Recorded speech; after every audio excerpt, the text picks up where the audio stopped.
ఈరోజు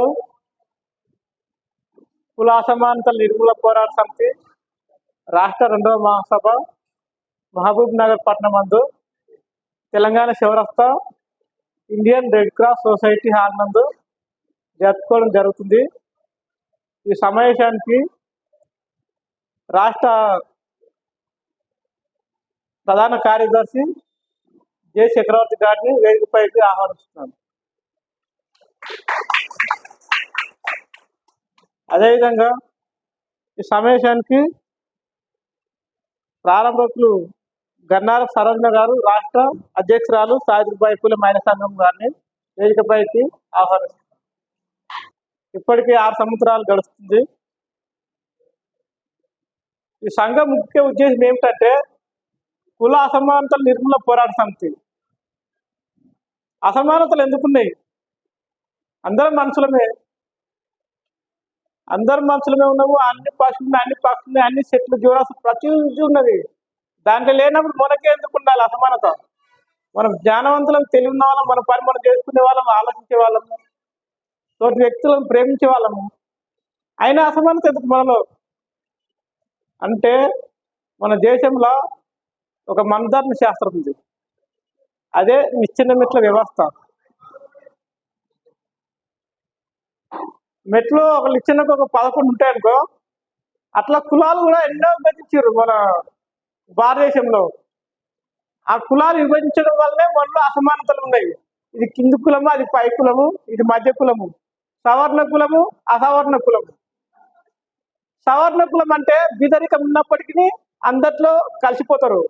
అసవర్ణ కులం అంటే ఒకవేళ ఆస్తిపరంగా డెవలప్ ఉన్నప్పటికీ కులం అనేది కులపరంగా దూరం పెడుతున్నారు. ఇది అసమానత. అంటే మనము ఆస్తిపరంగా జ్ఞానపరంగా ఎదిగినప్పటికీ మన కులం కింది కులం అనే సాగుతోని మనల్ని దూరం పెడుతున్నారు. ఒక ఎమ్మెల్యే అయితేనేమి ఖమ్మం జిల్లాలో మొన్న శ్రీరామనవమి ఉత్సవాల్లో అందులో పాల్గొనడానికి ఒక ఎస్టీ లంబాడి ఎమ్మెల్యే ఆ కళ్యాణంలో పాల్గొనడానికి పోతే అక్కడ బ్రాహ్మణుడు నువ్వు ఎస్టీ కులము, ఇక్కడ కూర్చోవడానికి వీళ్ళు అన్నాడు. అంటే ఒక రిజర్వేషన్ ప్రకారం ఒక ఎమ్మెల్యే అయినా కనుక కులం వెంటాడుతుంది నీళ్ళలో.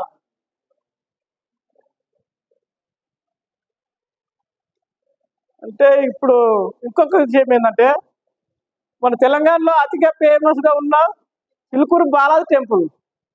అక్కడ చాలా మంది మన రాష్ట్రం అంతటా వస్తారు, పక్క రాష్ట్రాల నుంచి కూడా వస్తారు ఆ టెంపుల్కి. అక్కడ ప్రధాన అర్చకుడు సిఐ రంగరాజన్, అతని మీద కూడా జారి జరిగింది. అంటే మన హిందూ దేశం అని చెప్పుకుంటున్నాము, అందరం హిందువులం బంధువులం అని చెప్పుకుంటున్నాము. మరి హిందూ దేవాలయంలో ఉంటున్నాం అర్చకుల మీద దాడి జరిగింది. ఒక హిందూ ముస్లిం మిన్నో, ఒక ముస్లిం హిందూ మిన్నో, ఒక హిందూ క్రైస్తవుల మీద దాడి చేస్తే అది మత కల్లోలం అంటారు. హిందువుల పైన దాడి జరుగుతుంది. అంటే అక్కడ ఉన్న ప్రధాన అర్చకుడు ఏం చేసిందంటే, నా కుల మతాలు లేవు, అంత సమానమే, నేను అందరం సగౌరవంగా ప్రేమిస్తా గౌరవిస్తా అనే ఉద్దేశంతో అక్కడ టెంపుల్ దగ్గర ఉన్న ఒక ముస్లిం రైతు అతని ఎద్దు కరెంట్ షాక్ గురై చనిపోతే గోశాలలో ఉన్నటువంటి ఒక ఎద్దునిచ్చిండు. అంటే మతంతో నాకు పని లేదు, అందరు నాకు సోదరభావం అనే ఉద్దేశంతో. ఇంకొక విషయం ఏంటంటే ఒక దళితుడు ఇక్కడనే మన నారాయణపేట డిస్టిక్, అతని భుజాల మీద కూర్చోబెట్టుకొని గుడి ప్రయాసం చేసిన. అంటే నేను కులాలకు పట్టింపు లేను, అందరు గౌరవమే. ఇంకొక విషయం ఏంటంటే అక్కడ పేదవాళ్ళు కూడా వస్తారు. అంతా అక్కడ హుండి పెట్టాడు ఆయన. అంటే ఒక పేదవాళ్ళ దగ్గర డబ్బులు ఎక్కువ గుద్దనే ఉద్దేశంతో వాళ్ళ ఆర్థికంగా అవన్నీ దృష్టిలో పెట్టుకొని ఒక హుండి కూడా పెట్టాడు. ఈ కారణాల చేత ఈ బ్రాహ్మణ్యం ఏం చేసింది, ఈ కింది కులాలు బీసీ ఎస్టీ ఎస్సీ మైనార్టీ వర్గాలు గుడికి బడికి దూరం ఉన్న ఈ వేల సంవత్సరాలు ఇప్పుడు ఎంతో కొంత చదువుకొని గుడికి దగ్గర అవుతారు, బడికి దగ్గర అవుతారు. అంటే గుడికి బడికి దగ్గర అయినాక మనలో కలిసిపోయినట్టే కదా విషయము. అంటే వీళ్ళు గుడికి దూరంగా ఉండాలి, బడికి దూరంగా ఉండాలంటే వీళ్ళపైన దాడి జరగాలంటే ఏ రూపంగా జరగాలి దాడి? సిఎస్ రంగరాజన్ పైన ఏం దాడి జరిగిందంటే, ఇక్కడ వస్తున్న భక్తులకు నువ్వు రామరాజ్యం గురించి చెప్పక ఏదో నేను ముస్లింలను ప్రేమిస్తా, హిందువులను కింది కులాలను గౌరవిస్తా, ఇదే నా ముఖ్య ఉద్దేశం. రామరాజ్యం కోరుకునే ఇది కాదు. రామరాజ్యం కోరుకునేది ఏంటంటే సనాతన ధర్మంలో ఏముందో నిచ్చెన మెట్ల వ్యవస్థ. ఈక్వల్ కు రామరాజానికి సంబంధం లేదనే ఉద్దేశంతో అతనిపై దాడి జరిగింది. గుడి విషయంలో. బడి విషయంలో ఏం జరిగిందంటే, మన రంగారెడ్డి డిస్టిక్ తుగ్గుడ అనే గ్రామంలో పట్టణంలో ఒక దళిత ఉపాధ్యాయుడు హెచ్ఎం గారిని క్లాస్లో స్టూడెంట్కు మ్యాథ్స్ చెప్పే విషయంలో ఆ స్టూడెంట్ కొంచెం కాలు చెయ్యి తగిలిందనే కుట్ర పన్ని ఆ స్టూడెంట్తోని కాలు మొక్కించారు. అంటే ఒక రకంగా గుడి మీద దాడి జరుగుతుంది, ఒక రకంగా బడి మీద దాడి జరుగుతుంది. అంటే ఆ ప్రభుత్వ స్కూళ్ళలో చదివేది మొత్తం మన కింది కులాలే కదా, ఎస్సీ ఎస్టీ మైనార్టీ బీసీలు బహుజనులు. అక్కడ గుడిలో దాడి జరిగే, పూజారి మీద, బడిలో ఉపాధ్యాయుని మీద దాడి జరిగే. అంటే ఎందుకంటే చెప్తారు కదా మీరు, శూద్రులు చదువుకుంటే నాలుకే పోస్తా, భగవద్గీత అది ఇంటే చెవుల సీసం పోస్తా, అదే కాన్సెప్ట్తో మీరు ఇట్లా గుడి మీద బడి మీద దాడి చేస్తున్నారు. రాజకీయం ఏం చేస్తుంది? మీకు అన్ని సంక్షేమ పథకాలు పెడతా ఉంటుంది, మరి బడిని ఎందుకు డెవలప్మెంట్ చేస్తలేదు? బడిలో ఉన్న పిల్లల సంఖ్య ఎందుకు తగ్గుతుంది? ఆ బీద వల్ల పిల్లలు ఎందుకు ప్రైవేట్కి పోతారు? వాళ్ళు అప్పులు చేసి లక్షల లక్షల ఫీజులు ఎందుకు కట్టాల్సిన అవసరం వస్తుంది? మీరు ఇన్ని సంక్షేమ పథకాలు ఇచ్చేటోళ్ళు ఒక స్కూల్ను డెవలప్మెంట్ చేస్తే వాళ్ళ ఆర్థిక అది మంచిగా చదువుకొని మంచి ఆర్థికంగా ఎదుగుతారు కదా. ఇట్లా ఉన్నాయి, చాలా ఉన్నాయి. ఇంకొక విషయం ఏంటంటే, ప్రేమ వివాహాల మీద కూడా దాడి జరుగుతుంది. అంటే నువ్వు కింది కులం చేసుకుంటావా, పై కులం చేసుకుంటావా, నీకు ఎక్కడిది హక్కు అంటే కన్న తల్లిదండ్రులే దాడి చేస్తున్నారు, కుటుంబీకులే దాడి చేస్తున్నారు. ఉమ్మడి కరీంనగర్ జిల్లా పెద్దపల్లి జిల్లా ఇప్పుడు అక్కడ పూరేల సాయి కుమార్ అనే ఒక అబ్బాయి 19 సంవత్సరాలు, ఒక అమ్మాయి కావ్య, ఇద్దరు ప్రేమించి పెళ్లి చేసుకుంటే కన్న తండ్రి గుడ్డలతో నరికేసిండు. అంటే అమ్మాయి ఒక వాడిపోయే కొన్ని గంటలకు వాడిపోయే పువ్వే తన ఇష్టంతో తలలో పెట్టుకుంటుంది. ఆ తండ్రి తామర పువ్వు పెట్టుకుంటుంది అమ్మాయి తలలో. ఎక్కడ పువ్వు అక్కడే పెట్టుకోవాలి. నువ్వు ఆ అబ్బాయిని ఎందుకు ప్రేమించడం? నేను చూసిన అబ్బాయినే పెళ్లి చేసుకోవాలి అని ఇట్లా దాడి చేయడం జరుగుతుంది. ఇది ఎంతవరకు సమంజసం? అట్లా చెప్పి ఈ కులాల మీద, ఈ వర్గాల మీద, ఈ రాజకీయాల మీద మా కుల అసమానతల నిర్మూలన పోరాట సమితి పనిచేస్తుంది. అయితే ఈ పనిచేసే క్రమంలో కూడా ప్రజలు కూడా చాలా వరకు సహకారం చేస్తలేరు. సంఘాలంటే కూడా అంత అర్థమైతే లేదు. ఈ రాజకీయాలకే ఎక్కువ అవుతుంది. రాజకీయ బలము, ఆ డబ్బు అదంతా దానికే ప్రాధాన్యత ఉంది. సంఘాలు ఎట్లా ఉన్నాయంటే, వ్యక్తిగతంగా సంఘ నాయకులు పని చేసుకుంటూ సంఘం కోసం టైం ఇచ్చి పని చేస్తున్నారు. ఈ చిన్న చిన్న సంఘాలు ఏం పని చేస్తాయి అనుకోవచ్చు, కానీ ఒక విషయం నేను ఏం చెప్పదలుచుకున్నంటే, కుక్క మంద కాన్సెప్ట్ ఏంటంటే, మేము పెద్ద అది కాకపోతే మేము చేసే పోరాటం సక్సెస్ కాకపోయినప్పటికీ ప్రశ్నించే గొంతు మాలో ఉందని మేము చెప్పుకుంటున్నాం. ప్రభుత్వాన్ని అడిగే ప్రశ్న మాలో ఉందని మేము ప్రశ్నిస్తున్నాం. అదే కుల అసమానతల నిర్మూలన పోరాట సమితి.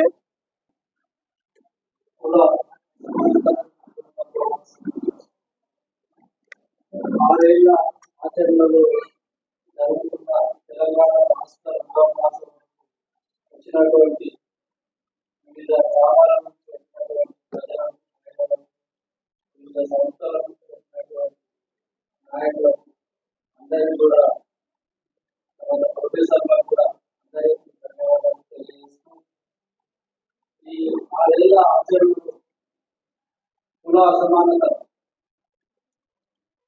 సామాజిక అసమానతలు, ఆర్థిక అసమానతలు, రాజకీయ అసమానతలు, సాంస్కృతిక అసమానతలపై 2019లో పెరియార్ 140వ జయంతి సందర్భంగా ఆవిర్భవించిన KANPS 6 సంవత్సరాల పోరాటాన్ని సమీక్షించుకోవడానికి, కమిటీని బలోపేతం చేసుకోవడానికి ఈ మహాసభలను ఏర్పాటు చేయడం జరిగింది.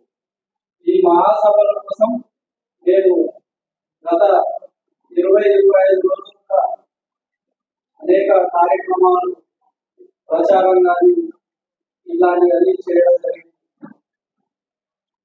ఈ సందర్భంగా ఈ మహాసభలు జరుపుతున్న సందర్భంగా ఈ మహాసభలకు ఒక ప్రత్యేకమైన పరిస్థితి ఉంది. అదేంటి అంటే మనందరికీ తెలుసు, ఈరోజు కారం చేడు జరిగి 40 సంవత్సరాలు అనుకున్న సందర్భంగా కుల అసమానతల నిర్మూలన పోరాట సమితి ఈ రెండవ మహాసభలు జరుపుకోవడం చాలా శుభ పరిణామం అని మేము భావిస్తున్నాం. జోహార్ కారం చేడు దళిత వీరులకు, జోహార్ జోహార్, జోహార్ కారం చేడు దళిత వీరులకు, జోహార్ జోహార్. దళిత ముద్దుల ఆశయాలను కొనసాగిస్తాం. వర్ధిల్లాలి కుల అసమానతల పోరాటాలు, వర్ధిల్లాలి కుల అసమానతల నిర్మూలన పోరాటాలు. జోహార్ డాక్టర్ బిఆర్ అంబేద్కర్, జోహార్ డాక్టర్ బిఆర్ అంబేద్కర్, జోహార్ మహాత్మా జ్యోతిబా ఫూలే, జోహార్ సావిత్రిబాయి ఫూలే, జోహార్ పెరియార్. కొనసాగిద్దాం మహనీయుల ఆశయాలను, కొనసాగిద్దాం మహనీయుల ఆశయాలను. Thank you. ఈ సందర్భంగా కుల అసమానత నిర్మూలన పోరాట సమితి కులవర్గ నిర్మూలనకై చాలా రాజీ లేని పోరాటాలు చెప్పిందని మేము తెలియజేస్తున్నాం. రాజీ లేని పోరాటం అంటే ఒక అంశాన్ని తీసుకున్నప్పుడు అది ఏ అంశమైనా కూడా ఎక్కడ రాజీ పడకుండా బాధిత కుటుంబాలకు న్యాయం చేయడం కోసం చాలా నిలువుగా నిలబడిందని మేము చెప్పదలుచుకున్నాం. మన దేశంలో అవునన్నా కాదన్నా కులం ఒక వాస్తవం. ఆ కులానికి వ్యతిరేకంగా, ఆ అంటరానితనానికి వ్యతిరేకంగా, ఈ అసమానతలకు వ్యతిరేకంగా మేము పనిచేయడం జరిగింది. మనం ఆ క్రమంలో చూసుకుంటే మా మిత్రుడు మోహనకృష్ణ చెప్పినట్టు అది కులం పేరుతో ఒక ఎస్ఐ స్థాయిలో ఉన్న వ్యక్తి దళితుడు కావడం చేత వరంగల్ నర్సంపేటలో ఆయనని పైకులం సంబంధించిన సిఐ జితేందర్ రెడ్డి అవమానించి ఆయన చేసిన పనిని అవమానించి ఫైళ్లు తీసుకొని ముఖం మీద కొట్టి ఆయన ఆత్మహత్య చేసుకునేటట్టుగా చేసిండు. అదొకటైతే ఒక ఆర్మీలో పనిచేస్తున్నటువంటి జవాన్ ప్రేమ్ కుమార్ మనం ఆర్మీ జవాన్లను మనం అందరం అభిమానిస్తాము, గౌరవిస్తాము, మనమంతా ఎత్తుకుంటాం, మంచిదే. కానీ అదే ఆర్మీలో పనిచేస్తున్న ప్రేమ్ కుమార్ హిందీ కులానికి చెందినవాడు కావడం చేత ఇక్కడ హత్యకు గురి కాబడ్డాడు. ఆ హత్యకు వ్యతిరేకంగా బాధితులు నిలబడితే ఆ బాధితులను రాజీగా అని చెప్పి అనేక రకాల ప్రయత్నాలు చేస్తున్నారు సందర్భంలో మనం ఉన్నాం. ఈరోజు ఇక్కడే ఉంది మనకు సైదమ్మ ట్రాక్టర్, తన సొంత ట్రాక్టర్ తెలిసి తెలియక ఆమె కిరాయికి ఇస్తే నువ్వు అమ్మినామని చెప్పి ఆమెని ఇంటికి వచ్చి కొట్టి బట్టలు దించి తీసుకెళ్తే ఎవరు అడిగే పరిస్థితిలో లేని సందర్భంలో 75 రోజులు ఆ మండల ఆఫీసు ముందు, శ్రీరంగపూర్ మండల ఆఫీసు ముందు, కార్యాలయం ముందు కూర్చొని ట్రాక్టర్ని సాధించడం జరిగింది. మనం అందరికీ తెలుసు, వ్యవసాయానికి సంబంధించి వస్తున్న ప్రభుత్వాలన్నీ, గెలిచిన ప్రభుత్వాలన్నీ కూడా మాకు రైతు ప్రభుత్వాలని చెప్తున్నారు. కానీ అదే రైతులను, అదే వ్యవసాయాన్ని విధ్వంసం చేస్తున్న ఇథనాల్ కంపెనీలు వద్దన్నందుకు ఎట్లాంటి చిత్రహింసలు జరుగుతున్నాయో రాష్ట్రంలో మరి బీఆర్ఎస్ చేసింది. మరి ఈరోజు కాంగ్రెస్ ప్రభుత్వం అధికారంలోకి వచ్చిన తర్వాత కూడా ఏం చేసింది అంటే వాళ్లకు వీళ్లకు ఏం తేడా లేదనే విషయం మనకు పెద్దదన్నవాడలో తెలిసింది. చారిత్రాత్మకమైనటువంటి చిత్తనూరు ఇథనాల్ కంపెనీ రద్దు పోరాటానికి కుల అసమానతల నిర్మూలన పోరాట సమితి నాయకత్వం వహించి దాన్ని నడిపించింది అనే విషయం మీ అందరికీ కూడా తెలిసిందే. ఆ క్రమంలో జరుగుతున్న ఈ పోరాటాలను అన్నిటినీ కూడా ఉద్దేశించి మన సంస్థ రాష్ట్ర ఉపాధ్యక్షులు సరోజన గారిని మాట్లాడవలసిందిగా కోరుతున్నాను. అందరికీ ధన్యవాదాలు. పోరాటాలు అంటారు, కులాలు లేవు అంటారు. ప్రజల కోసం పనిచేసే ప్రభుత్వాలు ఉన్నాయి అంటారు. ప్రజల కోసం చేసే మన ప్రభుత్వం ఉంది అంటారు. మరి అందరు ఉన్నాక ప్రజలకు ఎందుకు నష్టం జరుగుతుంది? కులాలు లేవంటారు, మతాలు లేవంటారు. ఇవన్నీ ఎట్లా జరుగుతాయి? మరి కులాల గురించి ఎందుకు చంపేస్తారు? ఈరోజు చక్రవర్తి సార్ చెప్పినట్టు ఒక ఆర్మీ జవాన్ అయినా కూడా, మన దేశ రక్షకుడు అయినా కూడా ఎట్లా చంపిల్లు కులం లేకపోతే? ఎందుకు ప్రశ్నించలేకపోతాను ప్రజలు? ఇది ప్రభుత్వం పనిచేయనప్పుడు ప్రజలుగానే ప్రశ్నించాలి. ఎందుకు ప్రశ్నించలేకపోతాను? ఎందుకనంటే ఎవరో ఒకరు వచ్చి అబ్బా శబాస్ రా నువ్వు మాతో ఉండరా అంటే పర్వాలేదు నన్ను అన్న, మన అన్న రెడ్డి లేకుంటే ఇంకా పెద్ద కులం ఏదో కులం, నేను బాగానే ఉన్నా అనుకుంటాను. కానీ ఎందుకు తొక్కేస్తారు మనలను? మనం పోయి వాళ్ళ కింద ఉండడం వాళ్ళని, మనలను ఏదో ప్రేమతోనే పిలవడం కాదు. వాళ్ళు మన కులాన్ని అనగతొక్కడం కోసం, మన కులాల ఎదగటాలను ఎలా నలిసిపడేయాలా అని అనడం, అనుకునడం వలన మనకు నష్టాలు అనేవి జరుగుతాయి. ఒక ఆర్మీ కాదు, ఎవరినైనా కూడా చంపడానికి వెనకాడటం లేదు ఈ రోజులలో. ఎందుకనంటే మన ఇప్పుడు ఎక్కువ కులాలను వెంబడిపడి ఉరుకుతానన్నా కానీ మన కింద ఉన్న వాళ్ళని మాత్రం మనం పైకి తీసుకొచ్చుకుందామన్న ఆలోచన మనకు లేదు. ఎప్పటికీ ముందున్న అరే మనం వాళ్ళకంటే గొప్పలము గొప్పగానే ఉండాలి, ఇంకా కిందనే తొక్కాలి. వాళ్ళకు మనకు తేడెక్కడుంది? మనం ఇప్పుడు రిజర్వేషన్లు అని ఇన్ని చెప్పుకుంటున్నాం. రిజర్వేషన్ అనవరగానే కొంతమందికి కడుపుల మంట కూడా వస్తాయి. అంటే రిజర్వేషన్కు అందరు అర్హులే, కానీ ఎందుకు లేవు? మరి కింది కులాలకు ఎందుకు లేవు? అదే కింది కులాలు మనలాగా ఎందుకు లేరు పైకి? ఈ మాదిగ కులాలు అన్నదే కాదు, ఏ కులమైనా కానీ మనకంటే మన కులాలనే కానీ మన కులాలలో 56 కులాలు నేను చెప్పుకుంటాను. మరి అన్ని కులాలలో మనం ఎప్పుడు పైకి తీసుకొచ్చినాం వాళ్ళం? ప్రతిసారి అంబేద్కర్ చెప్పిన విధానం మేము అంబేద్కర్ బాటలో నడుస్తామని చెప్తారు, కానీ ఏ రోజు మనం కింది కులాలను మన వరకు తీసుకొచ్చుకుంటాను, మనంత వరకు తీసుకొచ్చుకుంటాను? ఎప్పుడు పైకే మనం పైరులతోనే తిరుగుతాను. మనం వాళ్ళు ఒక తొక్కుడు తొక్కంగానే పోతాను, ఎక్కడ పోయి పడతానో మనకు కూడా తెలియదు. అది మన అందరికీ తెలుసు. కాకపోతే నాకు కాదు అనుకున్నట్టే ఉండదు. ఇప్పుడు ఈ రోజున ప్రతి ఒక్కరు ఒక ఎస్ఐ కూడా చనిపోవడానికి కారణం ఒక కులమే. ఒక ఆర్మీ జవాన్ చనిపోయడానికి కులమే. ఎవరు కానీ వాళ్ళు ఏ జాబులు చేయని వాళ్ళని చంపడానికి వెనకాడతలేదు. ఎందుకు అనంటే మనం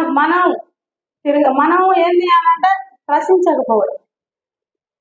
ఈ రోజున చిత్తనూరు కంపెనీ మీకు అందరికీ తెలిసిన విషయమే. ఇది చాలా రోజులుగా దీని మీద పోరాటాలు కూడా జరుగుతున్నాయి.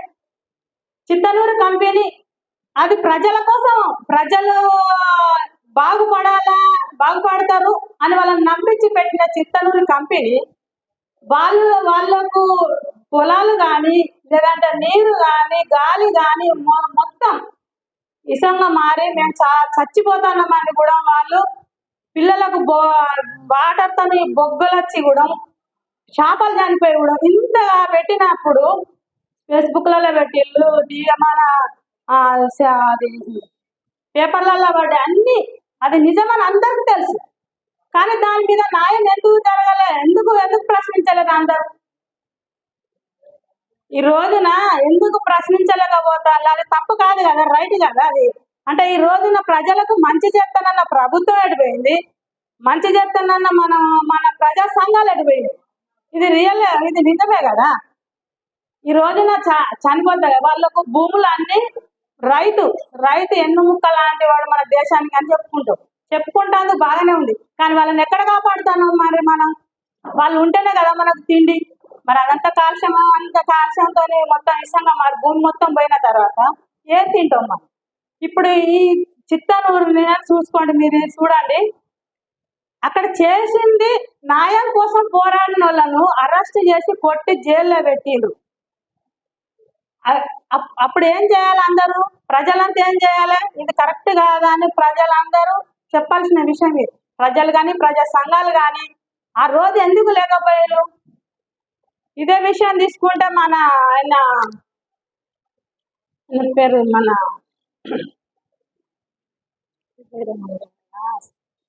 ప్రొఫెసర్ అయిన వికలాంగుడు ఆయన 10 సంవత్సరాలు జైల్లో పెట్టిండ్రు.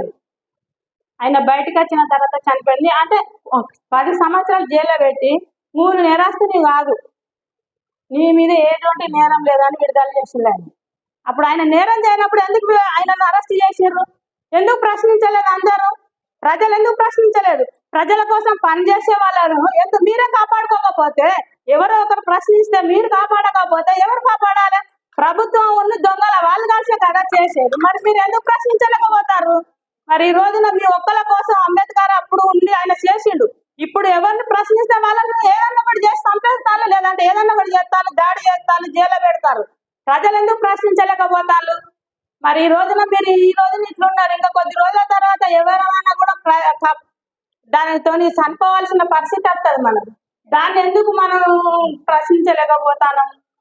ప్రతి ఒక్కరు ప్రశ్నించాల్సిన అవసరం ఉన్నది. ఎందుకనంటే మన రాజకీయం, మన ప్రభుత్వం కరెక్ట్ లేనప్పుడు ప్రజలు కరెక్ట్గా ఉంటారు. ప్రజలు ఎప్పుడు కరెక్టే. ఎందుకంటే నమ్ముతారు. నమ్మి మీరు ఓట్లు వేసినప్పుడు అడిగాక కూడా మీకు ఒక్కరు ప్రశ్నిస్తే వాళ్ళ మీద దాడులు చేయడం, జైల్లో పెట్టడం, వాళ్ళని చంపేయడానికి కూడా వెనకాడలేదు. అదే ప్రజలందరూ మీకు అది తప్పని తెలిసినప్పుడు అందరూ ప్రశ్నించాల్సిన అవసరం చాలా ఉన్నది. ఇది ఏదో ఇని వదిలేయడం కాదు. మీకు సెల్లుల్లో ఫేస్బుక్లు అన్ని తెలుసు. మీకు ఏది తప్పని మీకు అనిపించినప్పుడు అది మీరు అందరు వచ్చి మాట్లాడాల్సింది కూడా ఏం లేదు, చేయాల్సింది ఆ పొయ్యి కూడా అనాల్సిందే లేదు. సెల్లులలో తప్పు రైట్ అని పెట్టండి, సరిపోతుంది. అది ఎవరికి అందాలో వాళ్ళకి ఖచ్చితంగా అది అందుతుంది. ఎందుకంటే తప్పు చేసినప్పుడు ఖచ్చితంగా భయపడతాడు. ప్రజలంతా ఒకటే దాన్ని ఫేస్బుక్లలో పెడతాను, అన్నిట్లో పెడతాను అంటే మా గురించి తెలిసిపోతాను. అని అది తెలియకపోవడమే. మంచి వాళ్ళు చనిపోతారు, చెడ్డ వాళ్ళు మాత్రం పరిపాలిస్తారు. ఇది కరెక్ట్ కాదా అని నాది. ఎందుకంటే ఇది ఒక్కటే కాదు, ప్రతి విషయం ఏది తీసుకున్నా. ఇప్పుడు మనం భూముల కాడికి వస్తే భూములను కుంటలను ఏం చేస్తారు? కుంటల కింద పొలాలు ఉంటాయి, చాలా పొలాలు ఉంటాయి. పేదవాళ్ళు గుడ్డ శనగలు అవి వేసుకొని కూడా చాలా వరకు బతుకుతారు. మరి అలాంటి వాటిని మెల్లగా ధ్వంసం చేసుకుంటూ వచ్చి అవి అమ్ముకొని ఆ కుంటలన్నీ మొత్తం తీసేసి ఆ పొలాలు ఇంతకు అమ్ముతే అమ్ము, లేదంటే సాగు అని రైతులను బెదిరియడం కానీ చేయడం కానీ వాళ్ళకి ఎటువంటి బతుకుతారు లేదంటే 500 ఎకరాలు ఉన్నాయినా రైతే, ఎకరం భూమి ఉన్నాయినా రైతే. మరి ఆ ఎకరం 2 ఎకరాలు మరి 10 గుంటలు ఉన్న ఆశని ఎలా బతకాలి? ఆ రైతు ఎలా బతకాలి? బతకనియరు. ఎంతకో అంతకో అమ్ముకోరు. మరి రోజుకు తరిగిపోతా అంటే ఆస్తు అంటే ఇప్పుడు జాగలను అంటే భూములను చూడండి, భూములను కూడా కొండలను కూడా కొత్త కొండలను కూడా తీసేసి అవి అమ్ముతారు. ఇవి ఇట్లనే కుంటలు కూడా పోయి పొలాలు పండకుండా అవుతాయి. మరి ఏం తిందాం చెప్పండి? ప్రజలు మీరే కదా, మనమే కదా. రేపు మనకే కదా నష్టం జరిగింది. చాలా మంది పుట్టలు ఉన్నారు, పెరగలు ఉన్నారు. మరి వీళ్ళందరికీ ఎట్లా అందారు? ఇప్పుడున్న వాళ్ళకే మనకు అందుతలేదు ఏది కానీ, సరిగ్గా పనులు కానీ ఏది కానీ సరిగ్గా లేనప్పుడు ఇంకా వెనుక తరాలకు ఇంకెందుకు ఉంటుంది మనకు?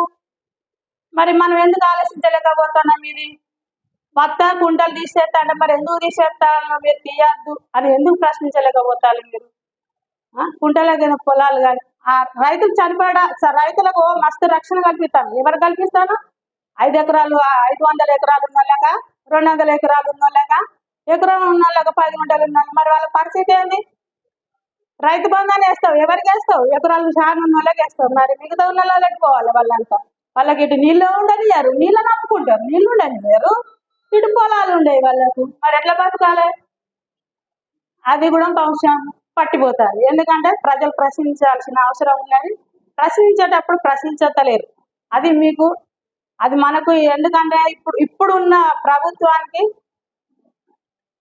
మేము చిత్తనూరు అప్పుడున్న టిఆర్ఎస్ పార్టీ నుండే ఉంది, ఇప్పటికి కూడా. అప్పుడున్న ప్రభుత్వం ప్రజలకు నష్టం జరగనియను, ప్రజలకు ప్రజలు మంచిగా ఉండాలి, మాకు వాళ్ళు ఉంటేనే మాకు దైవం దేవుళ్ళు అన్నారు. అప్పుడున్న చిత్తనూరు కంపెనీ ఇంతవరకు ఇప్పుడు కూడా అట్లనే ఉంది. కానీ దాని వలన ఆ కంపెనీ ఉన్నా కూడా ఈ పోరాటం ద్వారా చాలా మందికి తెలిసింది ఇలాంటి కంపెనీలు మా ఊళ్ళో ఉండద్దు అనే ఈ పోరాటం ద్వారా చాలా మంది తెలిసింది. ఎవరు ఈ కంపెనీలు పెట్టనిస్తలేరు, కంపెనీలు పెడితే నష్టం అని చాలా మంది తెలుసుకున్నారు. ఇక కూడా అందరూ తెలుసుకోవాల్సిన అవసరం. ఎందుకంటే ఏ దేశంలో పెట్టని కంపెనీలు మన దేశంలోకి వచ్చి పెడతానని అంటే మన దేశం ఎట్లా మన దేశాన్ని మనం కాపాడుకోకుంటే మన దేశాన్ని ఎవరొచ్చి కాపాడాలి? మన దేశంలో మనం ఉంటున్నాం కదా, మరి మనం కాపాడుకోకుండా ఎవరొచ్చి కాపాడాలని? పక్క దేశంలో వచ్చి మన దేశంలో మనం ధ్వంసం చేస్తుంటే మనం ఏం చేస్తున్నాం? అందరూ మేధావులు ఉన్నారు, చదువుకున్న విద్యార్థులు ఉన్నారు, మేధావులు ఉన్నారు, అందరూ ఉన్నారు. మన దేశంలో ఎవరు లేరు చెప్పండి? మన దేశంలో ఎవరు మనకు అంటే మనకు తెలియదు ఏముంది? ప్రతి ఒక్కరికి తెలుసు. వేరే దేశం నుండి వచ్చి మన దేశాన్ని ధ్వంసం చేసేటందుకు ఎంత హక్కు అధికారంతో ఉండి చేస్తాడు. మనకి ఇంత హక్కు అధికారం ఉండి మనం ఎందుకు చేయలేకపోతాడు? తరిమి కొట్టిలు పక్క దేశాలలో పెడితే అసలు కంపెనీలు తరిమి కొట్టిలు, మరి ఈ దేశాలు ఎందుకు తరిమి కొడతలేరు అంటే ప్రభుత్వాలు, రాజకీయ ప్రభుత్వాలు డబ్బులకు అమ్ముడు పోయి ప్రజలు ఏనన్నా పోని ఎట్లనన్నా చావని మాకు ఏ సంబంధం లేదు, వాళ్ళు చచ్చినా బతికినా మాకు సంబంధం లేదు, మేము మాత్రం సమాజం మీద కూడా మేము పరిపాలిస్తామన్న విధానంగా ఉన్నది ఈ రోజుల రాజకీయం. దాన్ని కూడా మనం చూసుకుంటే ఇంకా ఇట్లనే ప్రశ్నించకపోతే ఎట్లా? ఇప్పుడు ప్రతి ఒక్కరు రిజర్వేషన్ అని చెప్పుకుంటారు. రిజర్వేషన్ ఉన్నది మీకు ఇన్ని సంవత్సరాల కానించి మీరు ఇల్లు ఉన్నారు, ఎవరు బాగుపడరు? అందుకని ప్రతి కులం నుండి ఒక్కరు ఖచ్చితంగా నిలబడాల్సిన అవసరం ఉన్నది. ఎమ్మెల్యే కానీ ఎంపీలు కానీ ఏదైనా కానీ ఈసారి ప్రతి ఒక్క కులాల నుండి ఖచ్చితంగా నిలబడి తీరాల రాజకీయాల. ఎందుకని అంటే మనం ప్రజల దేవుళ్ళు అనడం, ప్రజలను దోషపట్టిన పరిస్థితికి వచ్చింది కనుక మన రాజ్యాన్ని మనమే పరిపాలించాలి, మన హక్కులు మనమే అడగాలి. ఏ దేశం వచ్చి మన మీద దాడి చేయాలని ఇప్పుడు చూడండి, మనం ప్రతి ఒక్కటి మీకు ఇప్పుడు చెప్తా. దేవుని గురించి వచ్చింది అనుకోండి, కావాలని దేవుని తీసుకొచ్చి మనుషులను అల్లకొల్లం చేయాలని ఎంతో ప్రయత్నించాలి. ఎందుకంటే ఒక అబ్బాయి వినాయకుని కాడికి పోయి డ్యాన్స్ చేసినందుకు నువ్వు తక్కువ జాతీయ విధంగా ఇక్కడ ఎట్లేస్తావని అదే అక్కడనే వినాయకుని ముందే కాళ్ళ బూట్లతో తొక్కి ఆ పిల్లగాన్ని చంపేశారు అక్కడిని ఆ అబ్బాయి. అంటే దేవుళ్ళని తీసుకొచ్చి కూడా మనం భవిష్యం చేసే కథ ఉంది. సార్లను కూడా ఇప్పుడు చక్రవర్తి సార్ చెప్పినట్టు సార్ల మీద కూడా దాడులు జరిగినాయి, ఇట్లనే జరుగుతూనే ఉన్నాయి. కానీ మనం చూస్తూనే ఉన్నాం. ఎవరో పోతాను పోని మాకెందుకు వస్తుంది? మనకు కూడా వస్తుంది. ఎందుకు రాదు? మనకు కూడా వస్తూనే ఉంది. ప్రేమించి పెళ్లి ఇప్పుడు ఆ అబ్బాయిని బంటి అనే అబ్బాయి అట, వాళ్ళ ఇంట్లో తినేవాడట, పండుకునేవాడట, ఉండేవాడట. ఆ అమ్మాయిని పెళ్లి చేసుకున్నందుకు మాకు 60 తలేనని నువ్వు అని చదువుపడేసి దారుణంగా పెళ్లి అయినాక 6 నెలలక సార్ 6 నెలలకు ఆ అబ్బాయిని మాదిగొల్ల పిన కొట్టి చంపి వేసేది. అంటే వాళ్ళకు పని చేసేందుకు పనికి వస్తాడు, వాళ్ళకి అన్ని తెచ్చి పెడతాందుకు పనికి వస్తాడు, వాళ్ళ ముందుండి చేయడానికి పనికి వస్తాడు, అన్ని పనికి వస్తాడు. కానీ వాళ్ళ అమ్మాయిని చేసుకుంటే మాత్రం కులం అడ్డం వచ్చింది. కులంలో ఎక్కడ పోయిందమ్మా? కులాలు పోయినాయి, ఏందన్నా పోయినాయా? చెప్పుకుంటాను బాగానే ఉంది. మనం కులం లేదు, మనం మంచిగా తిరుగుతున్నాం అనుకుంటున్నాం, కానీ ఏడా కులంగానే ఉంది. కొంచెం మాట వచ్చిన వాళ్ళని అనరు, కానీ మాట రాని వాళ్ళను ఎక్కడ తీసుకింద పెడతారు. ఎప్పటికీ మనం కులం అని మనం పైకి ఉరకడం కాదు, మన కిందున్న వాళ్ళను మనకు తీసుకొచ్చుకుంటే మనతో వాళ్ళు ఉంటారు. ఎందుకంటే వాళ్ళు మనమే, మనకెవరు కారు, మన పైన కాదు, మన పైన వాళ్ళ మీదకి ఎప్పుడు మనం పోయినా మనల్ని కిందికి తొక్కేయడమే. శ్రీనివాసుని కూడా చంపింది కూడా కులంతో. ఆయన ఒక ఎస్ఐని ఆయనకైనా తిట్టడం వలన, వాళ్ళు అనడం వలన, వాళ్ళు హింస పెట్టడం వలన ఆయన చనిపోయాడు. ఆయన భార్య 6 నెలలుగా తిరిగింది. ఇదే మన పోరాటం మనం చేస్తే ఆ అమ్మాయికి ఈ రోజున జాబ్ వచ్చింది ఉంది. లేదంటే ఆ అమ్మాయి కథమే, ఏమి ఇయ్యారు, ఏం లేదు. ఏంటంటే చంపడం వదిలేయడం, ఎదగడం ఇయ్యడం లేదు. చదువులు కూడా ఇప్పుడు మన పిల్లలకు మన పూలే కానీ మన సావిత్రి కులాలు అయితే ఎంత కష్టపడి మన స్కూల్ తీసుకొచ్చి చదువులు చెప్పి మనకు జ్ఞానం ఇచ్చిర్రో ఆ జ్ఞానాన్ని మనం కూడగొట్టుకుంటున్నాం ఈ రోజున. మన స్కూళ్ళు ఉన్నాయా? ఎవరో పెట్టిన స్కూళ్ళు వాళ్ళ స్కూళ్ళ కాడి పోతాను. వాళ్ళు ఏమంటారు, ఫీజులు 1,00,000 కట్టు 50 కట్టు, మళ్ళీ అయినా మీ మాది వాళ్ళ పిల్లగాని కానీ మీకు తక్కువ పిల్లగాడు వచ్చిన కానీ వాళ్ళ పిల్లలతో మంచిగా ఉండాలి, వాళ్ళ అమ్మ నాన్నలు రాని అది అంటారు అని ఇప్పుడే అంటారు. అంటే ఇప్పుడు స్కూల్ మొత్తం పోతానే, గవర్నమెంట్ స్కూల్ మొత్తం పోయిన తర్వాత ఆ స్కూల్ అలాగే మన పిల్లలను పంపించాల్సి వచ్చినప్పుడు మీరు తక్కువ జాతి పిల్లలు మా స్కూళ్ళలో చదివే అర్హత మీకు లేదు అంటారు. అప్పుడు ఏం చేద్దాం? స్కూల్ ఎందుకు మన మన వాడల స్కూల్ ఎందుకు ఉంటలేవు? స్కూళ్ళ గురించి మాట్లాడుకోవాల్సిన అవసరం కూడా మనకు చాలా ఉన్నది. ప్రభుత్వాన్ని కొట్లాడుకోవాలి, మన స్కూళ్ళు కావాలి. మన బళ్ళు లేకపోయినట్టంటే పిల్లలు ఎక్కడ పోయి చదవాలి? ఏ ఊళ్ళో పోయి చదువుతారు? ఎక్కడ పోయి చదువుతారు? రేపు ఇదే పరిస్థితి వస్తుంది, ఇంకా కొద్ది రోజులు పోతే ఇదే పరిస్థితి వస్తుంది. ఎందుకంటే ఇప్పుడు నా మనవరాలను కూడా వేసిన కనుక నాకు తెలుస్తుంది. అందుకనే నేను ముందు జాగ్రత్తనే అని, ఎందుకంటే చాలా వరకు ఈ విషయం మాట్లాడాలని అనుకుంటాను. ఎందుకని అంటే పిల్లల భవిష్యత్తు మీద దెబ్బ పడతాను. అంటే చదువుకోకుండా ఎట్లా తిరిగి మనలను ఏదో ఒక రకంగా దెబ్బ కొడుతూనే ఉండదు. అలాంటి వాళ్ళని మనం ఎదుర్కోవాలంటే మనం కూడా ప్రశ్నించాల్సిన అవసరం చాలా ఉన్నది. ప్రశ్నించుతూనే ఉండాలి. ఈ రోజున మేము కొన్ని అంటే ఎవరిని అంటే ఇప్పుడు ఈ మాసాల కోసం అని కొన్ని కలెక్షన్ చేయాలన్న ఆలోచనతోని కొంతమంది దగ్గర పోయి అడిగితే మీరేందమ్మా మీరు సంఘాలు పెడతారు, ముడుపులు రాగానే వెళ్ళిపోతారు అంటారు. అరే చెప్తా నేను అన్నా, అమ్మా మా సంఘం ఏ సంఘం అయినా ఏమో మాకు తెలియదు, కానీ మా సంఘం గురించి చూడమ్మా, మేము న్యాయం కోసం మాత్రం పోరాడతాం. మా పానాలు పోయినా పర్వాలేదు, మేము న్యాయం కోసమే నిలబడతాం. మాకు ఎవరి రూపాయి అవసరం లేదు అని బల్ల గుడ్డి చెప్తాము అని చెప్తాం.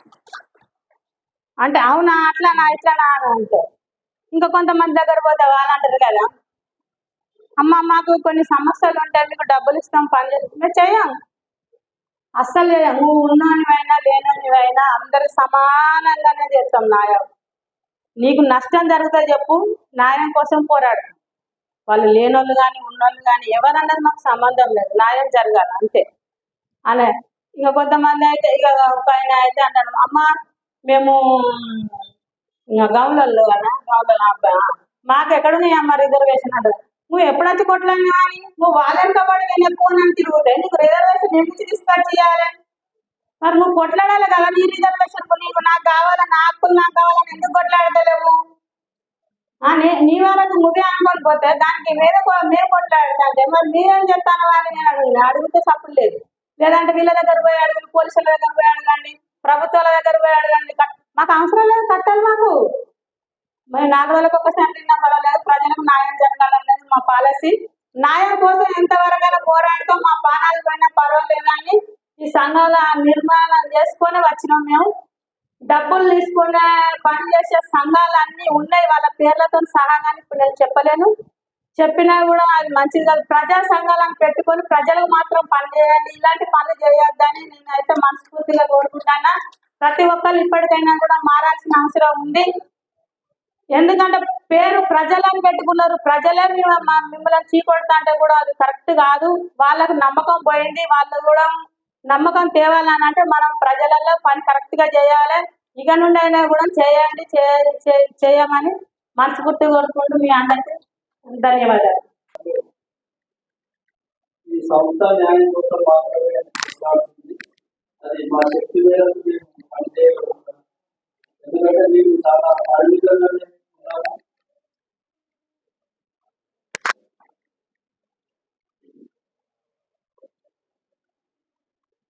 ఆ క్రమంలో అంటే నిజాయితీగా నిలబడితే ఎట్లాంటి సమస్యలు వస్తాయి, ఏం జరుగుతుంది అని చెప్పి అనుభవపూర్వకంగా మాట్లాడినటువంటి సహోదరులకు ధన్యవాదాలు తెలియజేస్తూ, మనము ఈ సంస్థ చాలా అనేక విషయాలను స్పందించింది.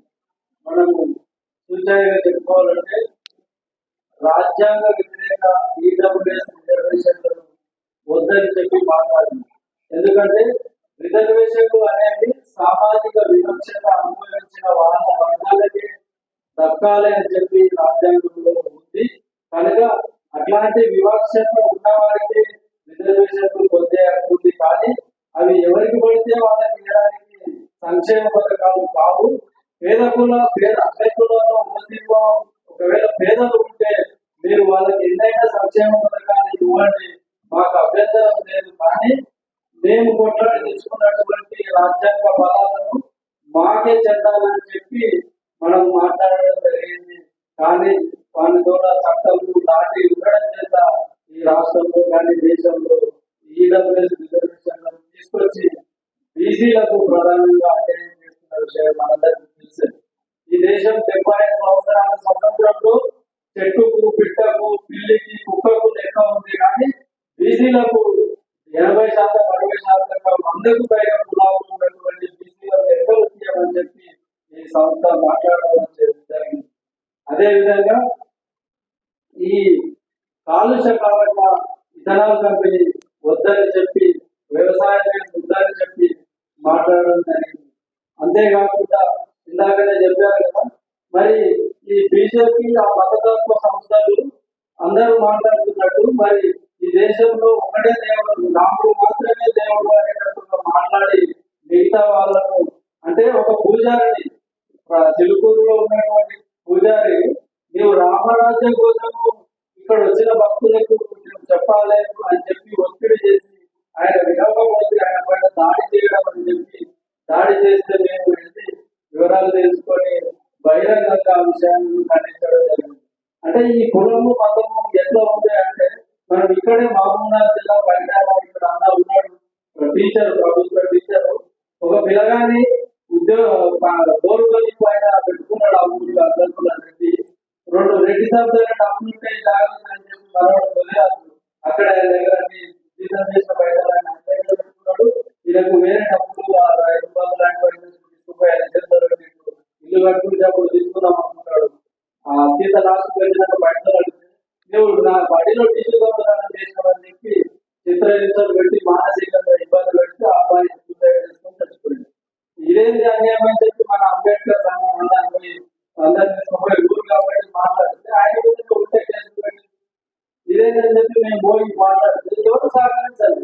యాక్చువల్ గా మన అబ్బాయి 20 సంవత్సరాలు పెరిగాడు, చదువు చదువుకున్నాడు. సరే ఇల్లు కట్టుకోవాలని చాలా ఉంది, వాళ్ళకి ఇల్లు బాగా పాత ఇల్లు పడిపోయేటట్టు ఒకటే కొడుకు, 4 ఆడపిల్లలు పెళ్లి కట్టుకోండి, ఏదో ఒకటి చేసి ఇల్లు కట్టుకోవాలని చెప్పి చదువు పని చేసుకుంటే అబ్బాయి రెడ్డి చదవబడి చివరికి అబ్బాయి చదివేసిండు. ఈ సపోర్ట్ మొత్తం అందరికి ఇబ్బంది కలిగింది. ఎవరు అడగడానికి పోయినా మేము ఒక దాదాపు 2-3 నెలలు తీవ్రంగా మా శక్తి మీద ప్రయత్నం చేసినాము. కానీ ఎవరు పరిస్థితులు సహకరించక ఏం కాదు. అంటే ఇట్లాంటి పరిస్థితుల సందర్భంలో మనకు గ్రౌండ్ రియాలిటీ ఏంటనేది తిరుగుతూనే తెలుస్తుంది, తిరగకుండా తెలియదు. ఇప్పుడు మా సర్వజన్ అన్నది మేము భవిష్యత్తు అనేది కూడా తెలుసు. మహాసభలో సక్సెస్ కోసము కొంత కాంట్రిబ్యూషన్స్ ఒక పుస్తకం కూడా తీసుకొచ్చాం కనుక కాంట్రిబ్యూషన్ ఎవరిని అడగాలి? మనకు డబ్బులు కావాలి కాబట్టి ఎవరన్నా అడగచ్చు. ఓ కంపెనీ యజమానాన్ని అడగచ్చు, అగ్రకులాలను అడగచ్చు, రాజకీయ పార్టీని అడగచ్చు. లేదు, మా ప్రణాళికలు కేవలము ప్రజలకు ఎలాంటి నష్టం చేయవాలంటే అది 1 రూపాయలైనా 50 రూపాయలైనా 100 రూపాయలైనా సరే సామాన్య రైతుల దగ్గర, కూలీల దగ్గర తీసుకోవాలి తప్ప ఈ పారిశ్రామికవేత్తల వలన, ఈ అగ్రకుల రాజకీయ పార్టీల వలన ఈ ప్రజలకు ఎవరైతే హాని చేస్తున్నారో వాళ్ళ ఎవరితోనే తీసుకోవద్దు. ఈ సంస్థ అవగాహనకు ఏకీభవించినట్టు వాళ్ళ దగ్గర తీసుకున్నారు, అంతే తీసుకోండి, ఇంతే చేద్దాం. కానీ అందరి దగ్గర తీసుకొని పెద్దగా చేసుకున్నామని చెప్పి గొప్పలు చెప్పుకోవడం కోసం మనం మీటింగ్ పెట్టవచ్చు. మనం మీటింగ్ పెట్టేది ఒక మెసేజ్ చేయడానికి తప్ప మనం డబ్బులు పెట్టేసి పెద్ద మీటింగ్ పెట్టి మాది పెద్ద సంఘం, మేము పెద్ద లీడర్లను, మేము పెద్ద మగాళ్ళని చెప్పుకునే అవగాహన లేవు. మేము ఎట్లా ఉన్నామంటే చాలా స్పష్టంగా బౌద్ధంలోని పంచశీలను పాటించేటోడు మాత్రమే ఈ సంస్థలు ఉండాలనుకుంటున్నాం. ఎందుకనుకుంటున్నామంటే వాల్యూస్, విలువలు అనేది చాలా ముఖ్య వ్యక్తులకు. ఆ వ్యక్తులకు విలువలు లేని వాళ్ళు ఎంత నాయకులైనా, ఇట్లాంటి సంఘమైనా అది ఏ రోజు పైన ఒక రోజు మనకు అది పడిపోతుంది తప్ప నిలబడదని మేము అనుభవపూర్వకంగా 15-25 సంవత్సరాలుగా చూస్తున్నాం. కనుక సంఖ్యనే కావాలి అంటే చాలా ఉన్నారు.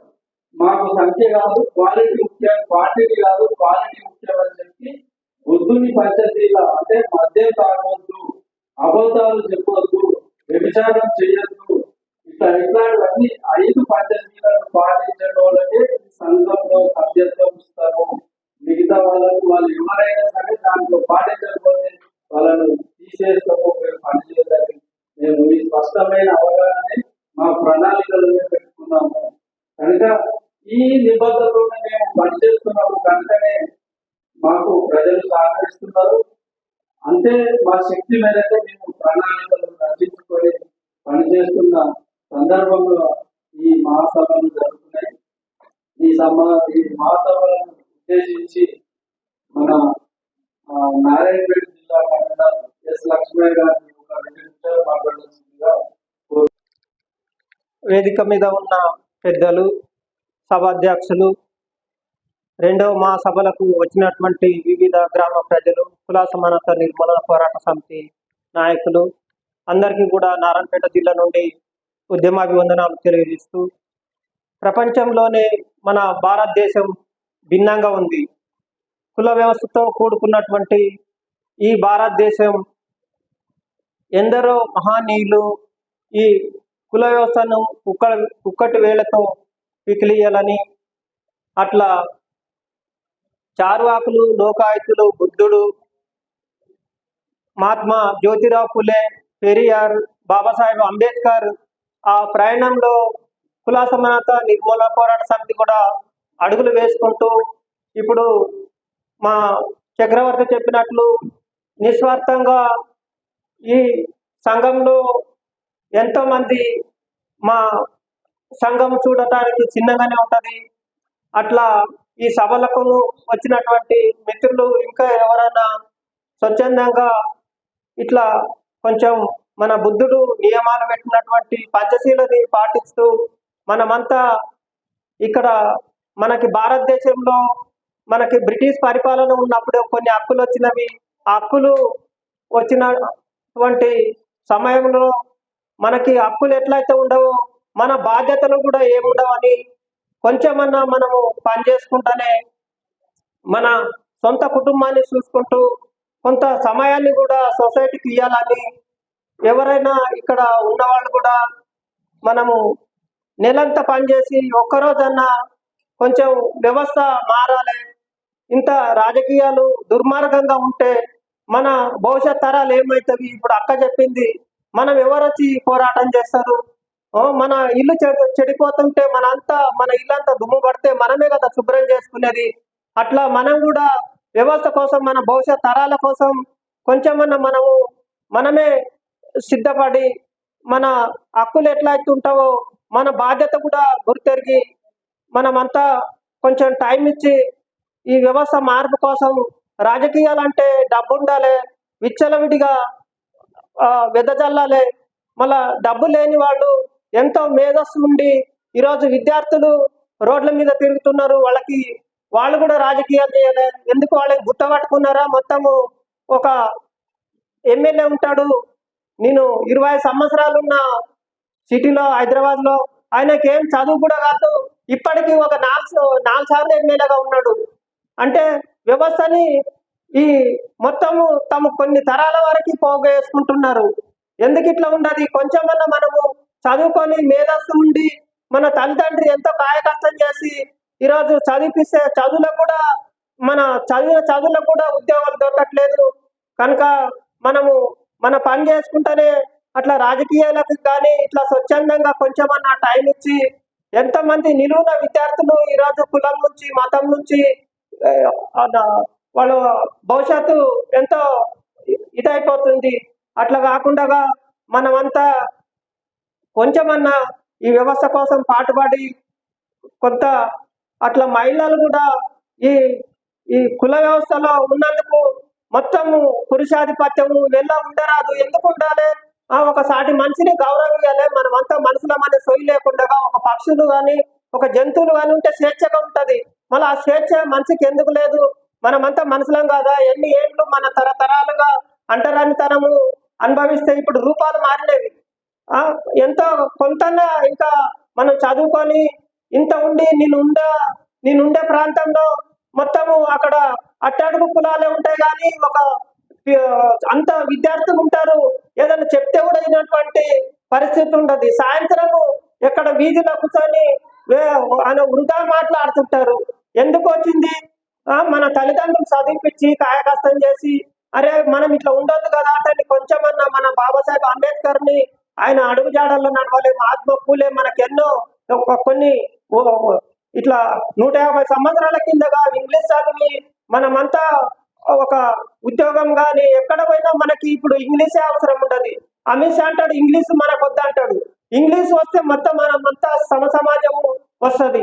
అట్లా ఇంగ్లీష్ మీద కూడా మంచి పట్టుండాలి మన పిల్లలకి అని తెలియజేసుకుంటూ ఈ అవకాశం ఇచ్చిన మిత్రులకు ధన్యవాదాలు తెలియజేస్తున్నాను. అందరికీ జేబీలు. ఈరోజు కుల అసమానతల నిర్మూలన పోరాట సమితి 6 సంవత్సరాల్లో ఈ సంస్థ 6 సంవత్సరాలైంది అభివృద్ధికి. ఈ సంస్థ అనేక పోరాటాలు, దళితుల మీద దాడులు కానీ, బీసీల మీద కానీ, కాలుష్యం మీద కానీ ఎన్నో సమస్యల పైన 6 ఏళ్ళలో ఉన్న పిడికడుగు ఒక 10-15 మంది ఉంటాయి ఈ సంఘంలో. కానీ పెద్ద పెద్ద సవాళ్ళను ఎదుర్కొని ఇప్పుడు కుల అసమానతల నిర్మూలన పోరాట సమితి 2 సంవత్సరాల కింద మొదటి మహాసభలు హైదరాబాద్లో జరుపుకున్నాం. ఈరోజు ఇక్కడ మహబూబ్నగర్ పట్టణంలో 2వ మహాసభలు జరుపుకుంటున్నాం. ఈ సభకు ప్రజలు, దళితులు, మహిళలు అందరూ అధిక సంఖ్యలో పాల్గొన్నందుకు అందరికీ ధన్యవాదాలు తెలుపుతూ, ఇప్పుడు భారతదేశంలో కులం ఏ విధంగా సవాలు ఎదుర్కొంటుంది, ఆ కులానికి రాజ్యం ఎట్లా సపోర్ట్ చేస్తుంది అనే దాని మీద ఇప్పుడు ఈ ఇప్పుడు జరిగే ఈ సెక్షన్ అంటే కులం ఏ విధంగా ఉంటుందంటే, అట్టడు కులాల్లో ఉన్న పేదలకు అన్యాయం జరిగితే రాజ్యము ఇక్కడ పేదల వైపు ఉండాలి, కానీ రాజ్యం అట్లా ఉండదు. రాజ్యం ఎప్పుడైనా సరే తన స్వభావాన్ని మార్చుకొని ఎప్పుడైనా పై కులాలు ఉంటుందో, ఎవరికి డబ్బు ఉంటుందో అక్కడనే కొమ్ము కాస్తుంటది. అంటే దళితులనే ఉంటారు, ఉన్నాడుగానే ఉంటాడు. కాబట్టి మనం ఓట్లు వేస్తున్నాం, కానీ ఆ ఓట్ల వలన గద్దెనెక్కుతున్నారు. దళితుల మీద దాడులు జరుగుతున్నా కూడా రాజ్యం సూచి చూడనట్లుగా ఉంటుంది. ఈ దేశంలో కులము చాలా బలహీనమైన కులమైనటాలకే ఈ బ్రాహ్మణ వ్యవస్థ ఈ దేశంలో కూరుకుపోయినది. మనవాదం అంటే దేశంలో చాలా బలంగా ఉంది. అది కూడా ఇప్పుడు బీజేపీ ప్రభుత్వం వచ్చి 10 సంవత్సరాలు అయినా కూడా ఇంకా దాడులు, అంటే మహిళల మీద ఎక్కువ దాడులు జరుగుతున్నాయి.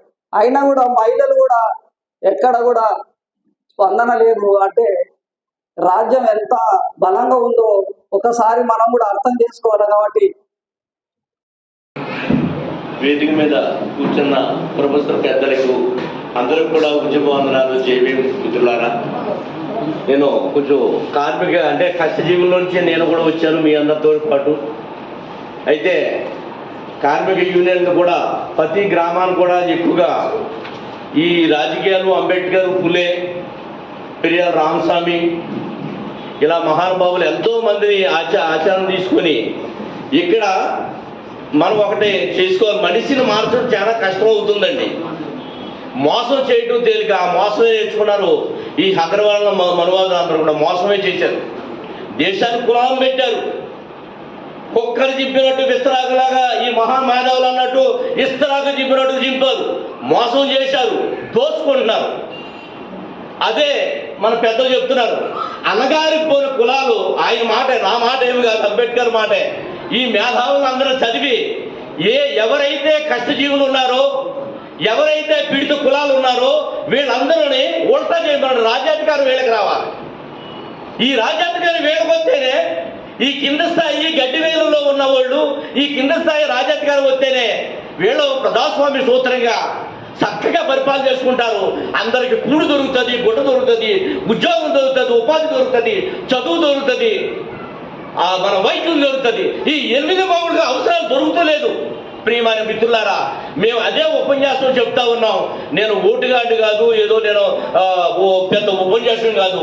ఈ పని మీదే ప్రతి మీటింగ్ పెద్దలతో వెళ్ళి ఏ సంఘం అయితే అవ్వచ్చు 8 మౌలిక అవసరాలు కూడు గూడు గుడ్డ, వైద్యం, విద్య, సంఘం పెట్టుకున్న హక్కు, మాట్లాడే హక్కు రాజరిక వ్యవస్థలో ఉన్నది ఈ దేశం అంతా. ఇది మార్పు చేయమన్న అంబేద్కర్ కానీ, పులే కానీ, పెరియాల రామస్వామి కానీ ఈ మహానుభావులు అడుగుజాడలో నడుతామని. సమయం తక్కువ ఉంది మహానుభావులారా. మీ అందరికీ ఇంకో చిన్న మాట, జేబీఎంతో ఉద్యమం నేను సెలవు తీసుకుంటాను.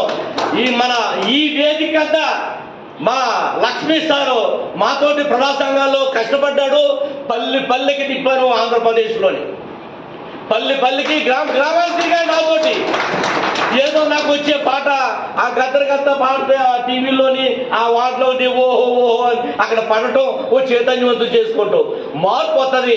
మహానుభావులారా, మీరు అందరూ కూడా ప్రొఫెసర్లు మమ్మల్ని కూడేశాడు. మన మిత్రుడు మాస్టర్లు కూడేశాడు. సమాజానికి మీరు ఇచ్చిన ఈ అవకాశానికి నేను ఏమేమి కోటి దండాలు పెట్టాలో నాకు అర్థమవుతలేదు. మనందరం కలిసి కష్టజీవులకి, మధ్యతరహా కుటుంబాలకి, ఆకలి లేని రాజ్యం అందరూ తేవాలని మీరు ఇచ్చిన అవకాశానికి జై భీమ్ ఉద్యమంతులు మహానుభావులారా.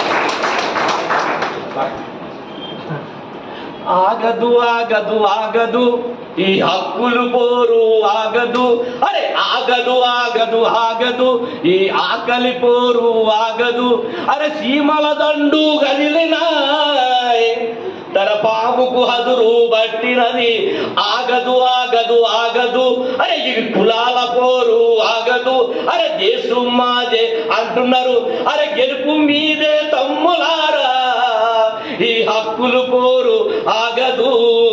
ప్రియమైన ప్రజలారా, మీ అందరికీ జై భీమ్. ఇంకా పెద్దలు మాట్లాడతారు, మేధావులు మాట్లాడాలని కోరుతున్నాం. మొట్టమొదట కుల అసమానతల నిర్మూలన పోరాట సమితి. ఈ టైటిల్ నేను చాలాసార్లు విన్నాను, కానీ ఈరోజు ఇక్కడికి వచ్చాక వాళ్ళు ఎంత కష్టపడ్డారు, ఎన్ని సాధించారు అనేది నాకు అర్థమయ్యింది. సో వాళ్ళ ఓర్పుకి, నేర్పుకి, త్యాగాలకి మొట్టమొదట శుభాకాంక్షలు. ఆ తర్వాత ఈ సందర్భంగా నేను చెప్పాలనుకునే 2 అంశాలు ఏంటి అంటే, కుల వివక్ష ఉంది, ఉంటుంది, ఎప్పటికీ ఉంటుంది అనేది అర్థమవుతుంది. అది ఎంత ప్రమాదకరమైంది అంటే, మనిషికి ఒక క్యాన్సర్ ఎంత భయంకరమైన జబ్బో సమాజానికి ఈ కుల వివక్ష అనేది అంతకంటే భయంకరంగా మారిపోయింది. సో దీన్ని ఎదుర్కోవాలి. ఎలా ఎదుర్కోవాలి?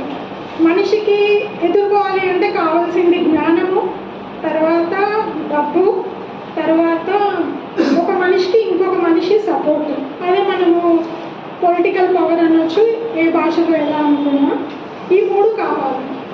సో ఇప్పుడు ఉన్న పరిస్థితులు ఒక సామాన్యుడిని ఈ 3ంటికి దూరం చేసేస్తున్నాయి. చదువు లేకుండా చేసేస్తుంది, తర్వాత ఒక ఆర్థిక భద్రత లేని పరిస్థితి సమాజంలో. ఈరోజు పిల్లలు చదువుకున్నాక వాళ్ళకు ఉద్యోగాలు వస్తాయో తెలియదు, చదువుకున్న వాళ్ళు ఉద్యోగంలో ఎలాంటి వివక్షకు గురవుతారో తెలియదు. ఎవ్రీ స్టేజ్, ప్రతి దగ్గర, ప్రతి స్థాయిలో మనిషి ఎదుర్కోవాల్సి వస్తుంది. చాలా రకమైన భయంకరమైన సమస్యలు ఎదుర్కోవాల్సి వస్తుంది. సో వీటి అన్నింటినీ ఎదుర్కోవడానికి కావాల్సిన మెయిన్ అంటే ఈ కుల వివక్ష అనే దాని నుంచి మనం బయటపడాలి అంటే కావాల్సిన అసలైన ఇంకా రాజ్యాధికారం అనేది ఇంకా అసలు మనం బహు దూరంలో ఉన్నాం దానికి. సో అందరూ ఫస్ట్ వీటిని అచీవ్ చేయాలి అంటే, వీటిని సమకూర్చుకోవాలి అంటే నాకు అర్థమైన దాంట్లో మొట్టమొదట మనలో ఐక్యత ఉండాలి. ఆ తర్వాత ఐక్యత తర్వాత మనకు ఒక సరైన గైడెన్స్ ఇచ్చేవాళ్ళు. ఒక పోరాటం కావచ్చు, ఒక అంశం కావచ్చు, ఏదైనా ఒక సిచ్యువేషన్ జరిగినప్పుడు సార్ వాళ్ళలాగా కరెక్ట్ డైరెక్షన్లో దాన్ని ఎట్లా సార్ట్అవుట్ చేసుకోవాలి అనే గైడెన్స్ ఇచ్చేవాళ్ళు ఉండాలి. ఆ తర్వాత ధైర్యంగా ముందుకెళ్ళే వాళ్ళు కూడా ఉండాలి.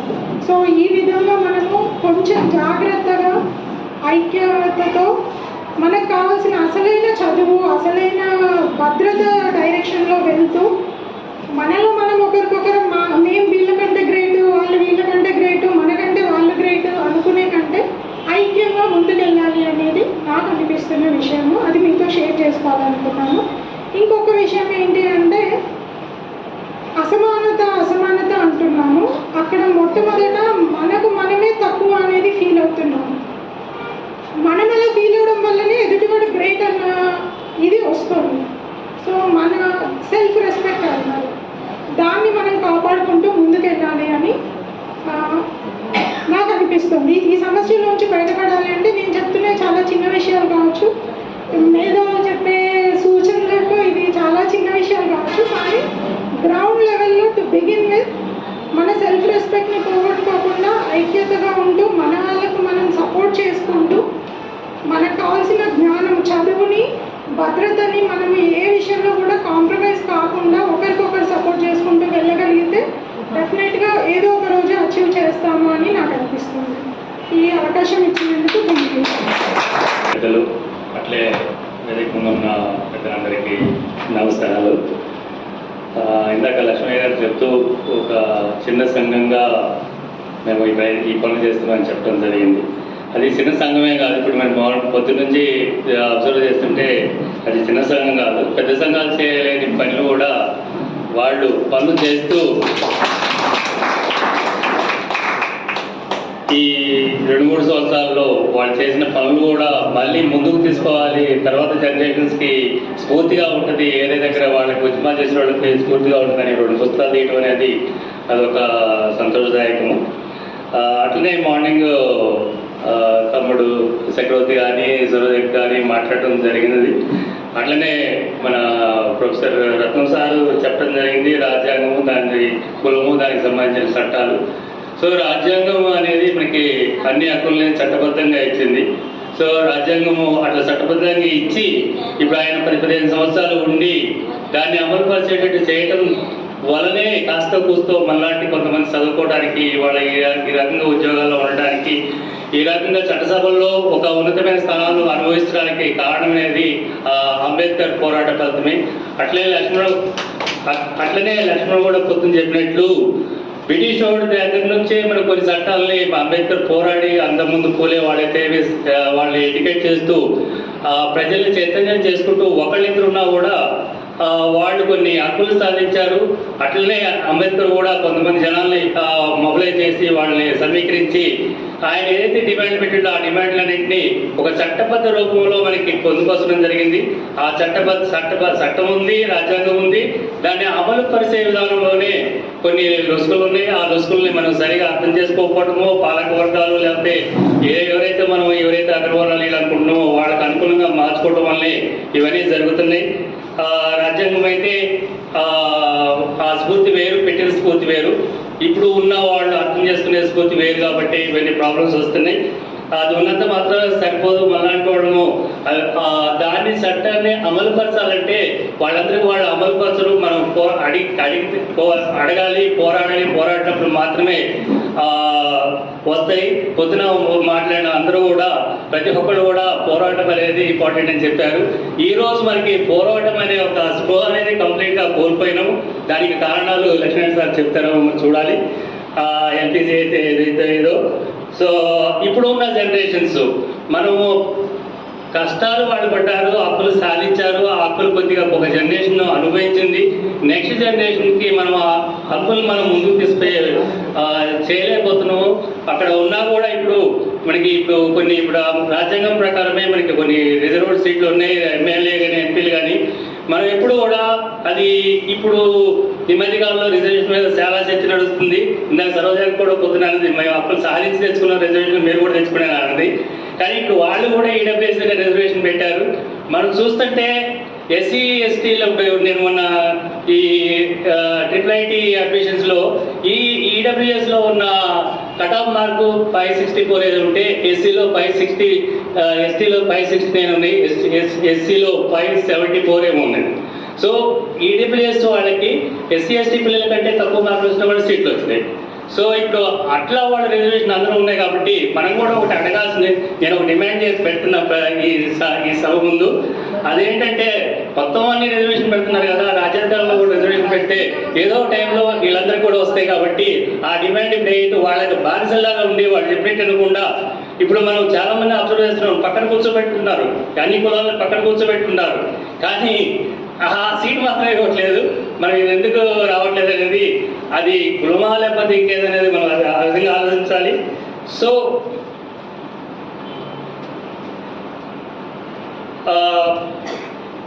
ఇప్పుడు ఇంత 2 సంవత్సరాల్లో ఇంత విజయాలు సాధించారు, తక్కువ మంది ఉన్నా కూడా. ఈ మధ్యకాలంలో లక్ష్మయ్య గారితో మాకు పరిచయాలండి.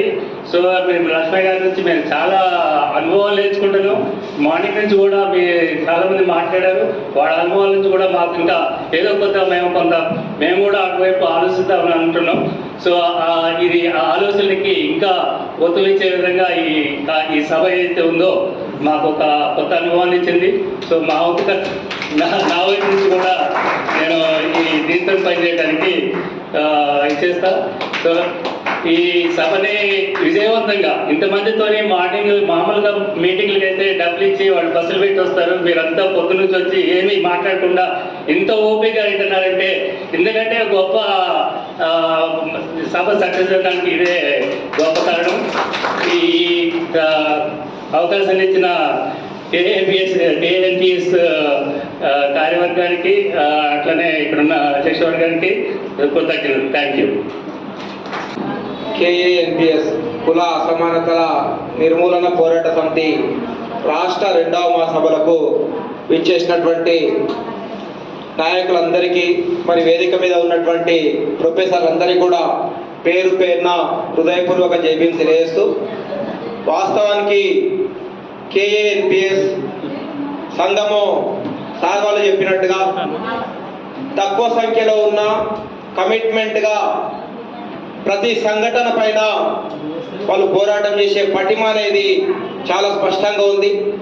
వాస్తవానికి నేను గ్రహించిన విషయాలు లక్ష్మయ్య సార్ గారు, మరి అదేవిధంగా చక్రవర్తి అన్న గారు, వాళ్ళ టీం అందరూ కూడా మహబూబ్ నగర్ జిల్లా గండీడు మండలం పగిడాల నా సొంత ఊరు. నేను వృత్తిరీత్యా ఉపాధ్యాయునిగా గండీడు మండలంలోనే పనిచేస్తా ఉన్నాను. అయితే అక్కడ మా గ్రామంలో ఒక రెడ్డి దగ్గర, కృష్ణారెడ్డి అనే వ్యక్తి దగ్గర, ఒక బీసీ ముదిరాజు కులానికి చెందినటువంటి బంటు రామాంజనేయులు అనే అబ్బాయి, అతను మైనర్గా ఉన్నప్పుడే అతను చదువు బంద్ చేయించి అతన్ని జీతంలో పెట్టుకున్నారు. జీతం అయిపోయిన తర్వాత మేజర్కి వచ్చినాక కూడా అతను వ్యాపారం చేస్తున్నటువంటి బోర్బండి మీద ఆ బాబుని కార్మికునిగా పెట్టుకొని, మరి అతనికి 2 సంవత్సరాల నుంచి కూడా జీతం ఇవ్వకుండా మరి అతన్ని అనేక ఇబ్బందులకు గురి చేశారు. వాస్తవానికి మరి 2 సంవత్సరాల నుంచి చేసిన జీతాన్ని ఇవ్వమంటే నీకు ఇల్లు కట్టుకునేటప్పుడు ఇస్తా అని చెప్పేసి వాళ్ళు ఏదో మాయమాటలు చెప్పి చివరికి ఆ బాబుకు అమౌంట్ ఇవ్వకపోవడము, తర్వాత ఈ అడగడం వల్ల లేదు నీవే నా బోర్ బండి లోపల డీజిల్ దొంగతనం చేసినావు అని చెప్పేసి వాళ్ళు ఒత్తిడి తీసుకొచ్చి మరి ఆ బాబుని మానసిక క్షోభకు గురి చేసి మరి దాడి చేయడం జరిగింది. అట్లా మైనర్ ఉన్నాడు కాబట్టి ఆ బాబు ఆ రోజు మానసిక వేదనతోన గడ్డి మందు తాగి ఆత్మహత్య చేసుకోవడం జరిగింది. ఆ బాబుని అక్కడ చనిపోయిన చావ బతుకులో ఉన్నప్పుడు ఆ 40 కిలోమీటర్ల దూరంలో ఉన్నటువంటి పగిడాల గ్రామం నుంచి మహబూబ్ నగర్ మెట్టిగడ్డ హాస్పిటల్కి వేసుకొచ్చిన తర్వాత చికిత్స పొందుతూ ఉంటే ఆ బాబు చనిపోయాడు. చనిపోయిన తర్వాత గ్రామంలో ఉన్నటువంటి మన బ్యాక్వర్డ్ క్లాస్ కానీ అన్ని నిమ్న కులాలందరూ కలిసి కూడా వాళ్ళు పోరాటానికి సిద్ధమైతే నాకు ఇంటిమేషన్ ఇవ్వడం జరిగింది. నేను స్థానిక గ్రామం కాబట్టి ఖచ్చితంగా వెళ్ళాలని చెప్పేసి దృఢ నిశ్చయంతో అక్కడికి వెళ్ళి అక్కడ న్యాయం కోసం పోరాటం చేస్తే ఆ ఉమ్మడి మండలంలో ఉన్నటువంటి అగ్రకుల ఆధిపత్య వర్గాలు ఎవరైనా కావచ్చు, రాజకీయాలకు అనుగుణంగా వాళ్ళందరూ కూడా ఆ రోజు మరి ఎవరైతే బంటు రామాంజనేయులు బీసీలు ఉన్నారో వాళ్ళకు మద్దతు తెలిపింది బోర్కృష్ణ టీచరు. మొత్తం అతని ద్వారా ఇదంతా అల్లర్లు జరిగినాయి గ్రామంలో అని చెప్పేసి ఆ రోజు ఎవరైతే మేము న్యాయం కోసం పోరాటం చేస్తా ఉన్నామో ఆ 11 మంది పైన అందులోపల నన్ను ఏవన్గా నాన్ బెయిలబుల్ సెక్షన్లు పెట్టి మా మీద ఆ రోజు వాళ్ళు కేసులు బనాయించడం జరిగింది. వాస్తవానికి అక్కడ మమదాబాద్ పోలీస్ స్టేషన్ వస్తుంది. అక్కడ ఎస్ఐ కూడా శేఖర్ రెడ్డి అనే వ్యక్తి, అతను కూడా మరి ఆధిపత్య వర్గానికి కొమ్ము కాస్తూ మరి వాళ్ళు ఏకపక్షంగా ఆలోచన చేయకుండా, ఇన్వెస్టిగేషన్ చేయకుండా మా మీద కేసులు కట్టి సస్పెండ్ చేయించాలి, ఏదో భయపెట్టాలని చెప్పేసి వాళ్ళు కేసులు కట్టినా కూడా మేము భయపడలేదు. మరి న్యాయం కోసం ఆ రోజు కేఏఎన్పిఎస్ కూడా నేను 50 రోజులు అండర్గ్రౌండ్ లో ఉన్నా సార్. ఆ రోజు కేసు అయిన తర్వాత చాలా ఇబ్బందులు ఎదుర్కొని ఆ రోజు నేను ఎక్కడ వాస్తవానికి అప్పుడు నేను ఇన్ సర్వీస్ లో బీఈడీ చేస్తా ఉన్నాను. అట్లా నేను అప్పుడు తలదాచుకోవాల్సిన పరిస్థితి వచ్చింది. మరి ఆ సమయం లోపల కేఎన్పిఎస్ మరి చక్రవర్తి అన్న కానీ మరి లక్ష్మయ్య సార్ యొక్క టీం బృందం అందరూ కూడా మన సంఘటన పైన పోరాటం చేసి మరి బాధితులకు అండగా నిలిచింది. నాకు చాలా సంతోషం అనిపించింది. వాస్తవానికి ఆ రోజు నా దగ్గర ఫోన్ లేదు, నేను బయట ఉన్న కమ్యూనికేషన్ గ్యాప్ ఉంది. మరి బయట మిత్రులు చాలా మంది చెప్తా ఉన్నారు, అన్న మన గురించి వచ్చిండ్రు, అన్న వాళ్ళు వచ్చిండ్రు, మీరు భయపడకండి, మన అందరి కోసం పోరాటం చేయడానికి కేఏఎన్పిఎస్ అనే సంఘం ఉందని చెప్పేసి ఇన్ఫర్మేషన్ ఇవ్వడం జరిగింది. నాకు చాలా సంతోషం అనిపించింది. ఆ పగిడాల ఒక గ్రామమే కాకుండా ఇంకా చాలా గ్రామాల్లో కూడా వాస్తవానికి అనేక గ్రామాల్లో మీరు ఉద్యమాలు చేస్తూ నేను వాస్తవానికి పేపర్ పత్రికల్లో కూడా చూసిన శ్రీరంగపూర్ సైదం అనే వ్యక్తి కూడా మరి ట్రాక్టర్ విషయంలో కావచ్చు, ఇంకా పాతపల్లి విషయంలో కావచ్చు, అనేక గ్రామాల్లో కూడా ఈరోజు ఆధిపత్య వర్గాలు చేస్తున్నటువంటి కుట్రలకు బలైతున్నటువంటి బాధితుల తరఫున పోరాడుతున్న సంఘము కేవలం కేఎన్పిఎస్.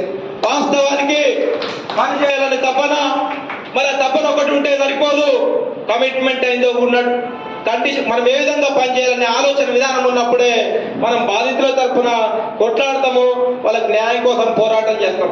కాబట్టి ఏదేమున్నా సార్ తప్పకుండా కేఏఎన్పిఎస్ యొక్క ఆధ్వర్యం లోపల ఇంకా ఈ సంఘాన్ని రాష్ట్ర వ్యాప్తంగా కూడా బలోపేతం చేయడానికి మా వంతుగా కూడా పూర్తి సహకారం అందిస్తామని తెలియజేసుకుంటూ సందర్భంగా ఈరోజు ఈ ప్రోగ్రాంకు నన్ను ఆహ్వానించినందుకు నాకు చాలా ఆనందంగా ఉంది.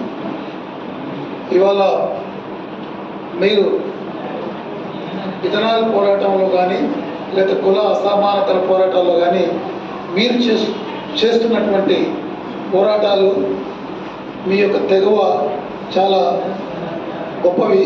వాటిని తప్పకుండా ఈ సమాజం గుర్తించుకుంటుందని నేను తెలియజేస్తున్నాను. మిత్రులారా, నేను ఎక్కువ మాట్లాడాను, అయితే ఒక విషయం చెప్పదలుచుకున్నాను. రాష్ట్రంలో మీలాగా పనిచేసే వాళ్ళు చాలామంది ఉన్నారు. వాళ్ళందరితో కూడా మీరు సంబంధాలు పెట్టుకోవాలని నేను కోరుతున్నాను. ఎందుకంటే ఉద్యమం చేయడం కొట్లాడడం కాదు, మళ్ళా ఎవడు కొట్లాడుతాం వారిని కూడా చూడాలి. మన పక్కన ఉన్న వాడు ఏ కొట్లాడు వారితో స్నేహం చేస్తే మీకు చేయకుంటాడు. మళ్ళా కొట్లాడే వాళ్ళు ఎవరెవరు ఉన్నారో రాష్ట్రంలో వాళ్ళందరితో కూడా మనం స్నేహం చేయాలి, సంఘటన కట్టాలి. అప్పుడే మనం సక్సెస్ అవుతాము. అయితే ఈ ఇథనాల్ పరిశ్రమను చిత్తనూరు నుంచి తరిమే క్రమంలో కాస్త ఇక్కడి ప్రజలకు కొంత ఇబ్బంది కలగవచ్చు, అది సాధించకపోవచ్చు. కానీ మీరు చేసిన పోరాటం వల్ల రాష్ట్రంలో మరెక్కడ కూడా ఇథనాల్ పోరాటాలు అవుతాయి. అది మీ విజయమే, ఆ విజయం మీ విజయమే. కాబట్టి మరి తప్పకుండా దేశంలో కూడా ప్రపంచంలో కూడా ఎక్కడ కూడా ఇథనాలు దానికి ఏం ఉపయోగం లేదు. అది అంటే చాలాన పెట్టి అది బాగా రూపాయి పెట్టి ఖర్చు పెడితే చాలా వస్తుంది దానికి, అంటే మన కాళేశ్వర ప్రాజెక్టులకు అది కూడా.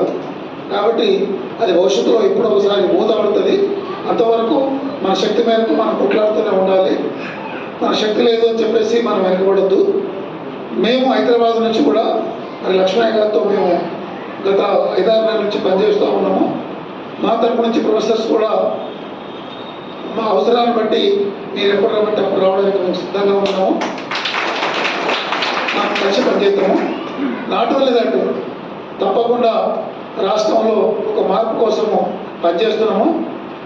ఆ క్రమంలో మీ దగ్గరికి వస్తాము, మీరు మేము కలిసి ప్రయాణం చేద్దాము తెలియజేస్తున్నాం. ధన్యవాదాలు. పుస్తకం చాలా గొప్ప విషయము. ఈ పుస్తకం పోరాటం చేయడం, క్షేత్రస్థాయిలో పోరాటం చేయడం ఒక గొప్ప విషయము. ఆ పోరాటం వదిలిపెట్టకుండా దాన్ని రికార్డ్ చేయడం కూడా చాలా గొప్ప విషయం. ఎందుకంటే మనం చేసే పోరాటాలు అన్నీ కూడా అట్నే నేలలో అణిగిపోతుంటాయి. ఎందుకంటే మనం పోరాటాలు చేస్తాము, ఏదో అణచివేత జరుగుతుంది, తొక్కివేస్తారు, అక్కడితో ఓటం జరుగుతుంది, లేకపోతే గెలుస్తాము, పోతాము. కానీ అది రికార్డ్ చేయడం వల్ల రేపు ఎలాంటి అద్భుతమైన పోరాటాలు ఇక్కడ జరిగినాయి, ఇంతమంది వాళ్ళంతా కూడా చెప్పినట్టు ఎట్లా మేము ఆ బాధ్యత మేము పోరాటాలు చేసినప్పుడు మాకు విధంగా సమర్థించారు, ఈ నేల మీద ఎన్ని పోరాటాలు జరిగినాయి అని తెలుసుకునేందుకు భవిష్యత్ తరాలు మనకు వస్తుంది. కాబట్టి ఇలాంటి పుస్తకం రావడం అనేది చాలా గొప్ప విషయము. కేవలం సభలు జరుపుకొని వెళ్ళిపోవడము కాకుండా కులవర్గ పోరాటంలో తడబడని అడుగులు తెచ్చినందుకు మరోసారి ప్రత్యేకంగా అభినందిస్తా ఉన్నాను. అయితే ఈ పుస్తకాలని నేను కూడా ఎక్కడికి పోయినా పుస్తకాలు అక్కడ వీలైతే కొంటాను, లేకపోతే నా పుస్తకాలు కూడా అక్కడ పెడతాను, ఓపెన్ గా కొనేవాళ్ళు కొనొచ్చు అని చెప్తాను. ఈ రోజు కూడా నేను కొన్ని పుస్తకాలు తెచ్చాను. వీళ్ళు ఈ పుస్తకాలు అక్కడ పెట్టినట్టే ఈ మీటింగ్ అయిన తర్వాత అక్కడ పెడతాము. మీరు ఇంట్రెస్ట్ వాళ్ళు కొనుక్కోండి, కొనుక్కొని చదవండి. అది ఒకటి. తర్వాత ఇందులో ఈ తడబడిన అడుగుల్లో నేను కూడా కొన్ని అడుగులు వేసినాను. అంటే హైదరాబాద్ లో నేను క్షేత్రస్థాయి పోరాటంలో పాల్గొకపోయినప్పటికీ కూడా ఆ హైదరాబాద్ లో జరిగిన కొన్ని ముఖ్యమైన సమావేశాలకి నేను హాజరయ్యాను. వాటిని కూడా ఇందులో రిపోర్ట్ చేసుకున్నాను, గమనించాను. దాన్ని కూడా మీకు ధన్యవాదాలు తెలుపుతున్నాను అది రికార్డ్ చేసినందుకు. తర్వాత నేను చెప్పదలుచుకునేమంటే ఈ సవాళ్ళు ముఖ్యమైన టాపిక్ ఏమిటి సవాళ్ళు. ఆ సవాళ్ళ గురించి కూడా అందరూ చాలా మంది మాట్లాడారు, ఇంకా కొన్ని అపీనియన్స్ కూడా వస్తాయి. అయితే మనకు టైం లేదు కాబట్టి ఒక 2-3 నిమిషాల్లో వీటి సవాళ్ళు ఏంటి అనేది 2-3 నిమిషాలు అని చెప్పగలము. అట్లా 2-3 నిమిషాల్లో చెప్తాను నేను. మన భారతదేశంలో ఈ కుల నిర్మూలన పోరాటానికి సవాళ్ళు ఏముంటాయంటే బహుజనుల అనైక్యత ఒక సవాలు, మనలో 6,000 కులాలుగా చీలిపోయిండడమే ఒక సవాలు. ఆ ఎవరు చీల్చారనేది ఇంతవరకు కనుక్కోకుండా పోవడము, కనుక్కొని కూడా నిద్రానంలో ఉండడం ఒక సవాలు. తర్వాత ఇక్కడ ఏదైతే పోస్టర్లో వేశారు గౌతమ బుద్ధుడి నుంచి, మహాత్మా ఫులే నుంచి, Savitribai Phule, Ambedkar, doctor B R Ambedkar, Periyar Ramaswamy, Karl Marx, Bhagat Singh, ఆ లాస్ట్ లో ఉన్నది ఎవరు గ్రామ్సీ, వీళ్ళు ఉన్నారు. వీళ్ళలో నా ఒపీనియన్ నేను పంచుకునే విషయాలని ఎట్లా చెప్తానంటే ఇప్పుడే కానీ నేను నా అభిప్రాయాలుగా చెప్తున్నాను. వీటిని మీరు తీసుకోకండి, మీ పరిశోధనలో మీ పరిశీలనలో ఓకే అనిపిస్తే తీసుకోండి, లేకపోతే వదిలిపెట్టండి అని చెప్తాను. అయితే అందులో బాగా నేను ఈ పోస్టర్ సంబంధించి చెప్పగలదు ఏంటంటే అందరినీ స్టడీ చేయాల్సిందే, కానీ ముఖ్యంగా స్టడీ చేయాల్సింది మరీ చెప్తున్నది మనము భారతదేశంలో ఇక్కడ పుట్టిన బౌద్ధం ఏదైతే ఉందో ఆ బౌద్ధం వల్లనే ఇదంతా బౌద్ధ దేశం. ఇలాంటి బౌద్ధ దేశాన్ని బౌద్ధ దేశం కానికుండా చేశారు. అలాంటి బుద్ధుని తప్పనిసరిగా మనం బుద్ధుడు ఏదో దండం పెట్టుకొని ఆయన శాంతి గురించి మాట్లాడాడు, అహింస గురించి మాట్లాడాడు. ఆ సినిమాల్లో ఎక్కడ చూసినా ఇప్పుడు బుద్ధుని విగ్రహాలు పెట్టుకోవడం ఫ్యాషన్ అయిపోయింది. ఆ పెద్ద ఇళ్లలో పోతే కూడా బుద్ధుని ఫ్యాషన్ గా పెట్టుకుంటారు. అట్లా కాకుండా బుద్ధుని గురించి బౌద్ధం ఆయన చేసిన పోరాటం గురించి లక్షల పేజీలు, ఆ లక్షల పేజీల్లో కొన్ని బయటకు వస్తున్నాయి. వాటిని తప్పనిసరిగా చదువు వచ్చిన వాళ్ళు చదవండి. చదువు రాని వాళ్లకు దయచేసి వీళ్ళందరికీ తెలియజెప్పండి. బౌద్ధుడు చేసిన పోరాటం సామాన్యమైన పోరాటం కాదు. ఆ పోరాటం నేర్చుకుంటే ఈ రోజు మనం ఎట్లుండాలో మనకు అర్థమైపోతుంది. రెండవది మహాత్మా ఫులే చేసిన పోరాటాన్ని, ఆయన విద్య కోసం ఒక పక్క స్వాతంత్ర పోరాటం జరుగుతుంటే మహాత్మా ఫులే విద్య కోసం ఈ రోజు మనం ఈరోజు మాత్రం చదువుకుని ఇట్లా స్టేజ్ మీద చదువుకునే వాళ్ళు నిలబడ్డామంటే మహాత్మా ఫులే చేసిన గొప్ప పోరాటం, తక్కువ కాదు. ఆ పోరాటాన్ని స్ఫూర్తిగా తీసుకున్న డాక్టర్ బిఆర్ అంబేద్కర్ గురువుగా తీసుకొని దాన్ని పోరాటం నడిపారు. కాబట్టి రాజ్యాంగం అందించారు. కాబట్టి ఇలాంటి మహనీయుల గురించి అధ్యయనం చేసి చదువుకోవాల్సిన అవసరం చాలా ఉన్నాయి. మనం ఆ పుస్తకాన్ని చదవడం లేదు. మనం నిష్కర్షగా మాట్లాడుకుందాం. పెద్దలందరూ ఉన్నారు, చదువు రాని వాళ్ళు తప్పనిసరిగా చదువు వచ్చిన పిల్లలు కనీసం 10వ క్లాస్ చదివితే చాలు, ఆ 10వ క్లాస్ ఇంటర్మీడియట్ చదివితే చాలు. ఆ చదివిన వాళ్ళని కొన్ని పుస్తకాలు తీసుకొని చదువుకొని ఆ పుస్తకాన్ని చదువు రాని వాళ్ళు ఏమన్నట్టు వాళ్ళకి తెలియజేయాలి. చదువు వచ్చిన వాళ్ళు తప్పనిసరిగా వీటిని ప్రచారం చేయాలి. ఇది మొట్టమొదటి చెప్తున్నాను. తర్వాత ఈ మనము కార్ల్ మార్క్స్ గురించి, తర్వాత లెనిన్ గురించి, మావో గురించి, వీళ్ళ గురించి స్టడీ చేసినాం, చదివినాం, మాట్లాడుకుంటుంటాం. కానీ ఎవరి గురించి చదవద్దని చెప్పడం లేదు. ప్రైవేట్ గురించి చదవండి, యూరోపియన్స్ చదవండి, అన్ని చదవండి. ఈ దేశంలో పుట్టిన వాళ్ళ ఈ మహనీయుల గురించి మొట్టమొదటి చదవండి. మొట్టమొదటి చదివిన తర్వాత మిగతా ఎన్ని విషయాలు వింటుంటే ఎంతమంది గురించి వింటే అంత చదవండి. ఆ ఒకటి చేయవలసిందిగా మరీ కోరుతూ మిమ్మల్ని ఆ ఒకటి మీరు గుర్తుపెట్టుకోవాలిగా మరొకసారి గుర్తు చేస్తున్నాను. గౌతమ బుద్ధుడిని తప్పనిసరిగా అధ్యయనం చేయండి, చదవండి. ఆయన్ని ఈ దేశంలో ఈ రోజు వరకు అంటరాని వారిగా పెట్టారు.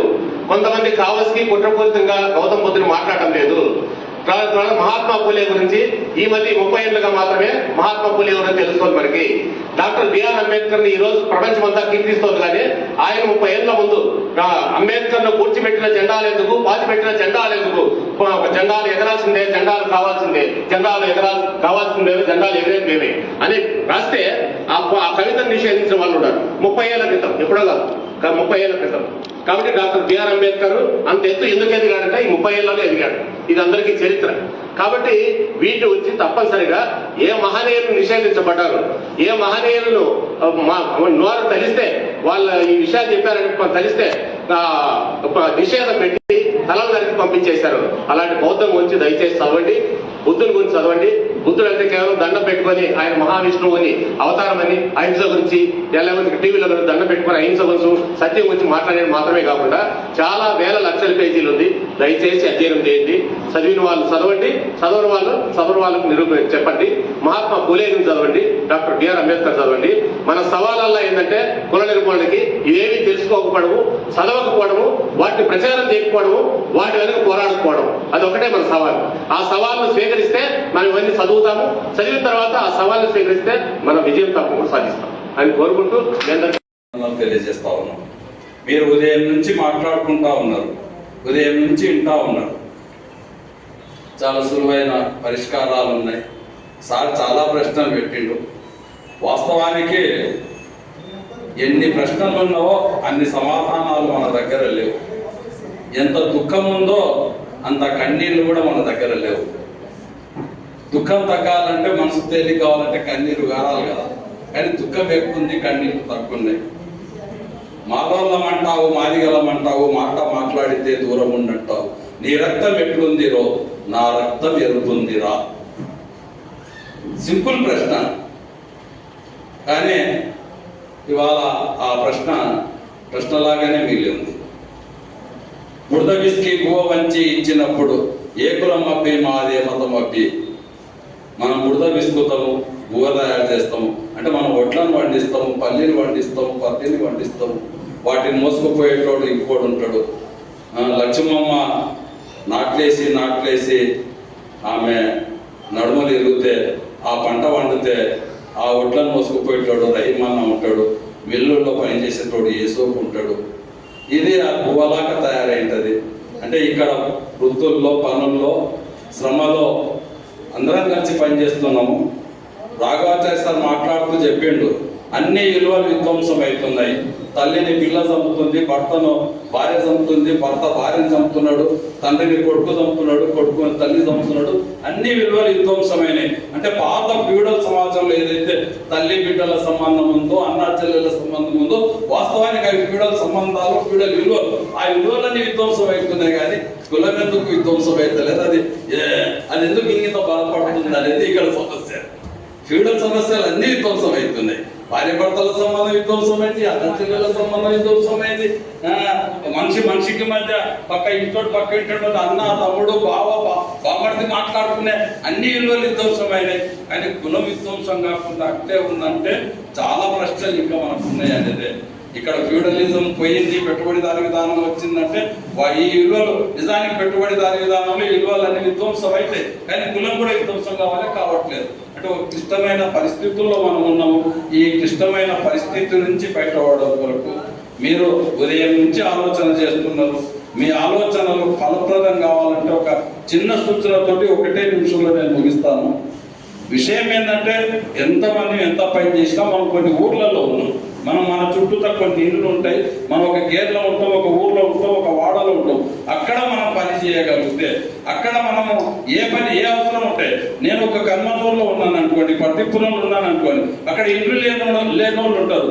ఇల్లు లేని పేదలకు గ్రామీణ పేదల సంఘం అని పెట్టి, భూమి లేనోడు కూలోడు ఉంటాడు, వాడికి కూలోడు పడుతున్న పాలన కొరకు మనం పని చేయగలిగితే, ఇల్లు లేని వాళ్ళ కొరకు మనం పని చేయగలిగితే, రేషన్ కార్డు లేని వాళ్ళకి మనం పని చేయగలిగితే, అన్ని కులాలలో అక్కడ మనం కలిపే ప్రయత్నం ఒకటి చేయగలుగుతాం. అట్లా చేయగలిగితే ఒక శక్తి మనకు వస్తుంది. అంతతో కులం పోదు. కానీ మన మాట వినడానికి 10 మంది తయారవుతారు, మనం వినిపించగలుగుతాము.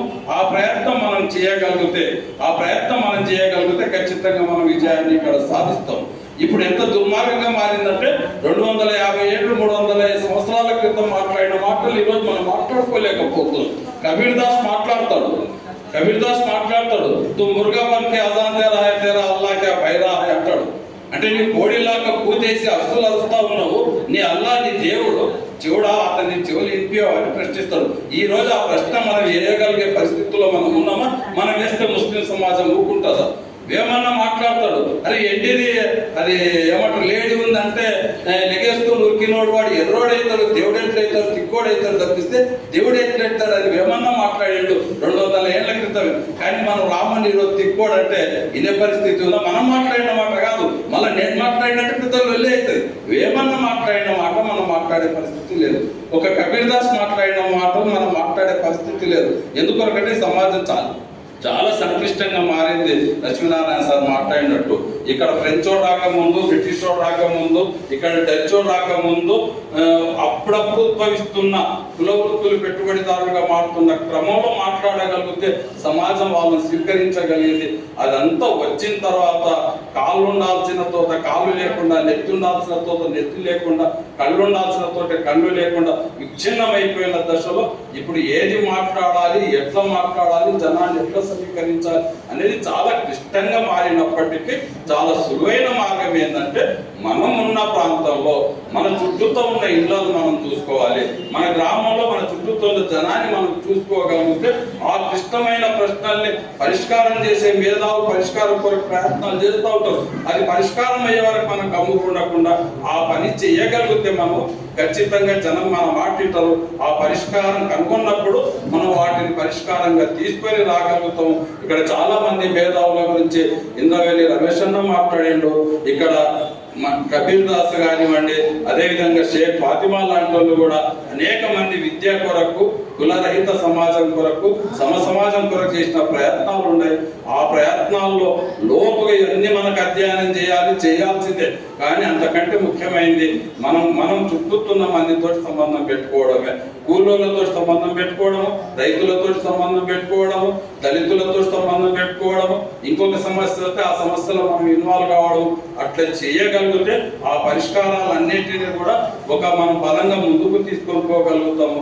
మన సిద్ధాంతం ఉంటే ఆచరణ కూడా ఉండాలి. అది టార్చ్ లైట్ ఉంటే నడిచే కాళ్ళలో బలం ఉండాలి, నడిచే కాళ్ళలో బలం ఉంటే మనం నడవడానికి వెలుగు కావాలి. ఈ రెండు కావాలి. వాటి వెలుగు కొరకు కొంత ప్రయత్నం నడుస్తుంది, నడిచే కొరకు ప్రయత్నం కూడా చాలా ప్రయత్నంగా రావడం జరిగింది. ఈ తర్వాత కాకునూరు భూ పోరాటానికి సంబంధించిన పాదయాత్రలో మేము నేరుగా పాల్గొన్నాం. ఈ సంఘం ఆధ్వర్యంలో జరిగిన కార్యక్రమానికి ఇథనాల్ కంపెనీకి సంబంధించి జరుగుతున్నటువంటి పోరాటంలో అనేక సార్లు మాకు ఆహ్వానం ఉంది. కొన్ని అనివార్య కారణాల వల్ల మేము ఫిజికల్గా హాజరు కాలేకపోయాం. మా వాళ్ళు కొంతమంది వచ్చారు, కానీ ఆ ఉద్యమాన్ని దూరం నుంచి పరిశీలన చేశాం. అయితే ఈ 2-3 సందర్భాల్లో మేము గమనించింది ఇందాక లక్ష్మణ గారు చెప్పినటువంటి విధంగానే మన సంఘాలు లేదా మనం పోరాడుతున్నటువంటి ప్రాంతాలు వివిధ ప్రభావం ఉంటుంది. అయితే అన్నిటికీ మనం వెళ్ళకపోయినా కొన్నిటిని సక్సెస్ చేయగలిగితే ఇందాక సార్ చెప్పినట్టుగా ఇథనాల్ ప్రభావం రాష్ట్ర వ్యాప్తంగా ఏ రకంగా ఉంది అనేటువంటిది, అట్లా మన ప్రభావంతో అనేక ప్రాంతాలు ప్రభావితమయ్యి అక్కడి సమస్యలను వాళ్ళు పరిష్కరించుకోవడానికి చైతన్యం అయ్యేటువంటి అవకాశం ఉంటుంది. ఇక్కడ కులవర్గ పోరాటం అని చెప్తా ఉన్నాం కాబట్టి నేను అంటే లక్ష్మణకి అడ్వైజ్ ఇచ్చేటంత పెద్దోడిని కాదు అనుకుంటున్నా. కానీ వర్గ పోరాటానికి అంటే వర్గ దృక్పథంలో జరుగుతున్నటువంటి దాడులకి, వర్గ పోరాటానికి సంబంధించిన అంశాలని మనం ఎంతైతే లోతుగా పరిశీలన చేసి ఆ సమస్యని మూలాల నుంచి కదిలించి పైకి పెకిలించి కొన్ని సందర్భాల్లో విజయవంతం కూడా అవుతా ఉన్నాం. మీ సంఘం చాలా కార్యక్రమాలు చేస్తూ ఉంది, అభినందిస్తున్నాం. అట్లాగే కుల పోరాటానికి సంబంధించినటువంటి అంశాల్లో కూడా మనకున్నటువంటి క్యాడర్ని అంబేద్కర్ పూలే భావజాలంతో బుద్ధుని యొక్క ఆలోచన విధానాన్ని వాళ్ళ లోపల నింపేదాని కోసం ప్రయత్నం చేస్తే అది దీర్ఘకాలికంగా ఈ దేశంలో నాకున్నటువంటి అవగాహన మేరకు వర్గ పోరాటం నడిపేటువంటి పార్టీలు, సంఘాలు ప్రప్రథమంగా అంటే కుల పోరాటం మీద అవగాహన లేనటువంటి సమయంలో వర్గ పోరాటం నడిపే వాళ్ళు ఇక్కడ ఒక సంఘంగా పార్టీలుగా ఏర్పడినప్పటికీ వాళ్ళు కుల పోరాటాన్ని తీసుకుని మనమే కొని తెచ్చుకున్నాం. మనకు ఎవరైతే శత్రువర్గం ఉందో ఆ శత్రువర్గం పెరగడానికి కూడా మనమే వాళ్ళకి అవకాశం ఇచ్చినాం. మనం ప్రారంభమైన రోజు వాళ్ళు కూడా ప్రారంభ దశలోనే ఉన్నారు. కానీ మనం ఉన్న స్థానం నుంచి కిందికి పోయినాం. వాళ్ళు ఉన్నత స్థాయికి వచ్చి 90 ఏళ్లలో ఈరోజు అధికారంలో ఉండి అన్ని వ్యవస్థల్ని శాసిస్తూ సమాజం మీద వాళ్ళ యొక్క ఉన్మాదమైనటువంటి ఆ భావజాలాన్ని ఈరోజు వాళ్ళు ఈ సమాజం మీద నిలబెట్టుకోగలుగుతూ ఉన్నారు. కాబట్టి మనం కూడా కొంత లోతుగా నాయకత్వం వరకే కాకుండా క్యాడర్ కూడా దాన్ని అందించి ఆ రకంగా ఎక్కడెక్కడ పోరాటాలు చేస్తున్నాం, తాత్కాలికమైనటువంటి విజయాలు చేస్తున్నాం, చేయాల్సినవి ఖచ్చితంగా.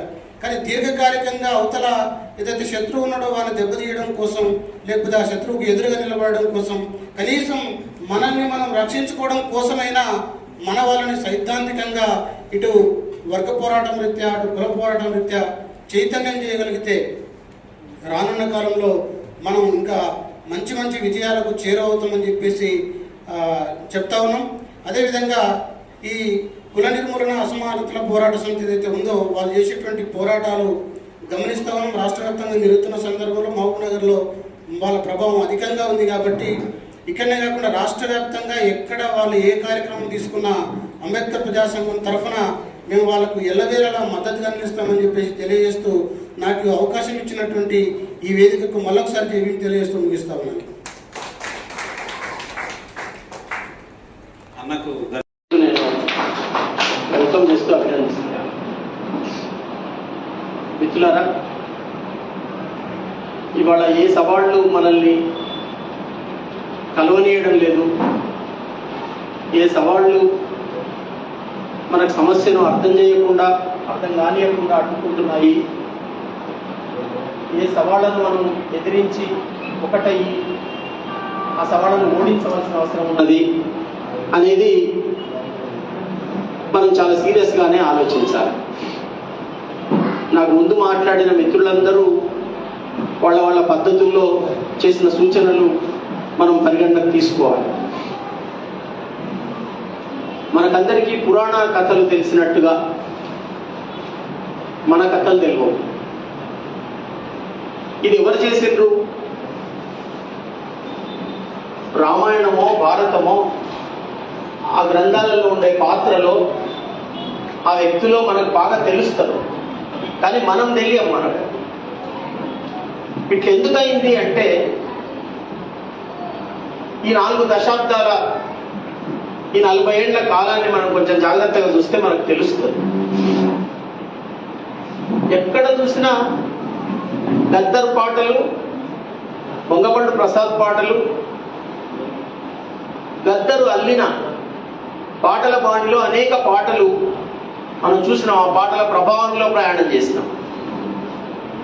కానీ నూతన ఆర్థిక విధానాలు వచ్చిన తర్వాత ఆ పాటలను వెనుకకు నెట్టి గ్రామాలలో పురాణ పాత్రలకు ఉండే ప్రాధాన్యతను అనేక నాటకాలు, యక్షగానాలు ఇవన్నీ వేసి ప్రజలు తెలుసుకున్న సందర్భాన్ని తీసుకొని నోటి మీద పాటలల్లి చాలా మంది అవే పాటలను మళ్ళీ తీసుకొచ్చి గద్దర్ లాంటి వాళ్ళ పాటలను వెనక్కినట్టు. అది ఎల్లమ్మ పాట కావచ్చు, సీతమ్మ పాట కావచ్చు, ఎవరిమైనా పాటలు కావచ్చు, ఆంజనేయుని పాట కావచ్చు, వినాయకుని పాట కావచ్చు, పురాణ పాత్రల గానాలు, పాటలు పాడడం అనేది చేశారు. అందరినోటికి అది పట్టించింది. అంటే గద్దర్ పాడిన పాటతో ఏ విషయం తెలిసింది మనకు? రేణుక పాటతో, ఎల్లమ్మ పాటతో ఏ విషయం తెలిసింది మనకు? వినాయకుడి పాటతో ఏ విషయం తెలిసింది? ఒక పాటతో మన జీవితం తెలిస్తే రేణుక పాటతో అసలు ఉన్నదో లేదో తెలియని దేవత జీవితాన్ని అక్కడ పాట పాడింది. దానికి మనం కట్టుబడ్డంతగా, దానికి పట్టుబడ్డంతగా, దానికి లోబడ్డంతగా ప్రశ్నకు మనం దగ్గర తీసుకుంటామా అనేది ఆలోచన చేయాలి.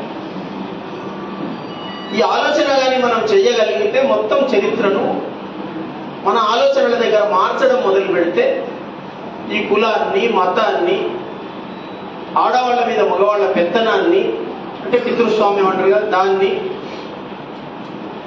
ఈ మొత్తాన్ని ఆక్రమించుకున్న పెట్టుబడిని మన ఆస్తులన్నీ సొంతం చేసుకొని భూస్వాములుగా మారిపోయిన వాళ్ళను మొత్తం ఆ చరిత్రను అంతా అర్థం చేసుకోగలుగుతాం మనం. ఎక్కడ మన మీద గెలుస్తున్నారు వీళ్ళంటే మన భావాల మీద, మన ఊహలను ఒకటి దాటకుండా చేస్తున్నారు. అంటే రాముణ్ణి దాటవు మన ఊహలు, ఎల్లమ్మను దాటవు మన ఊహలు. గ్రామ దేవతలు కావచ్చు, ఇవాళ తయారు చేసి పెట్టిన బ్రాహ్మణీయ దేవతలు కావచ్చు, వాళ్ళను దాటి మనం ఆలోచన చేయలేని పరిస్థితులకు మనం తీసుకొచ్చాం.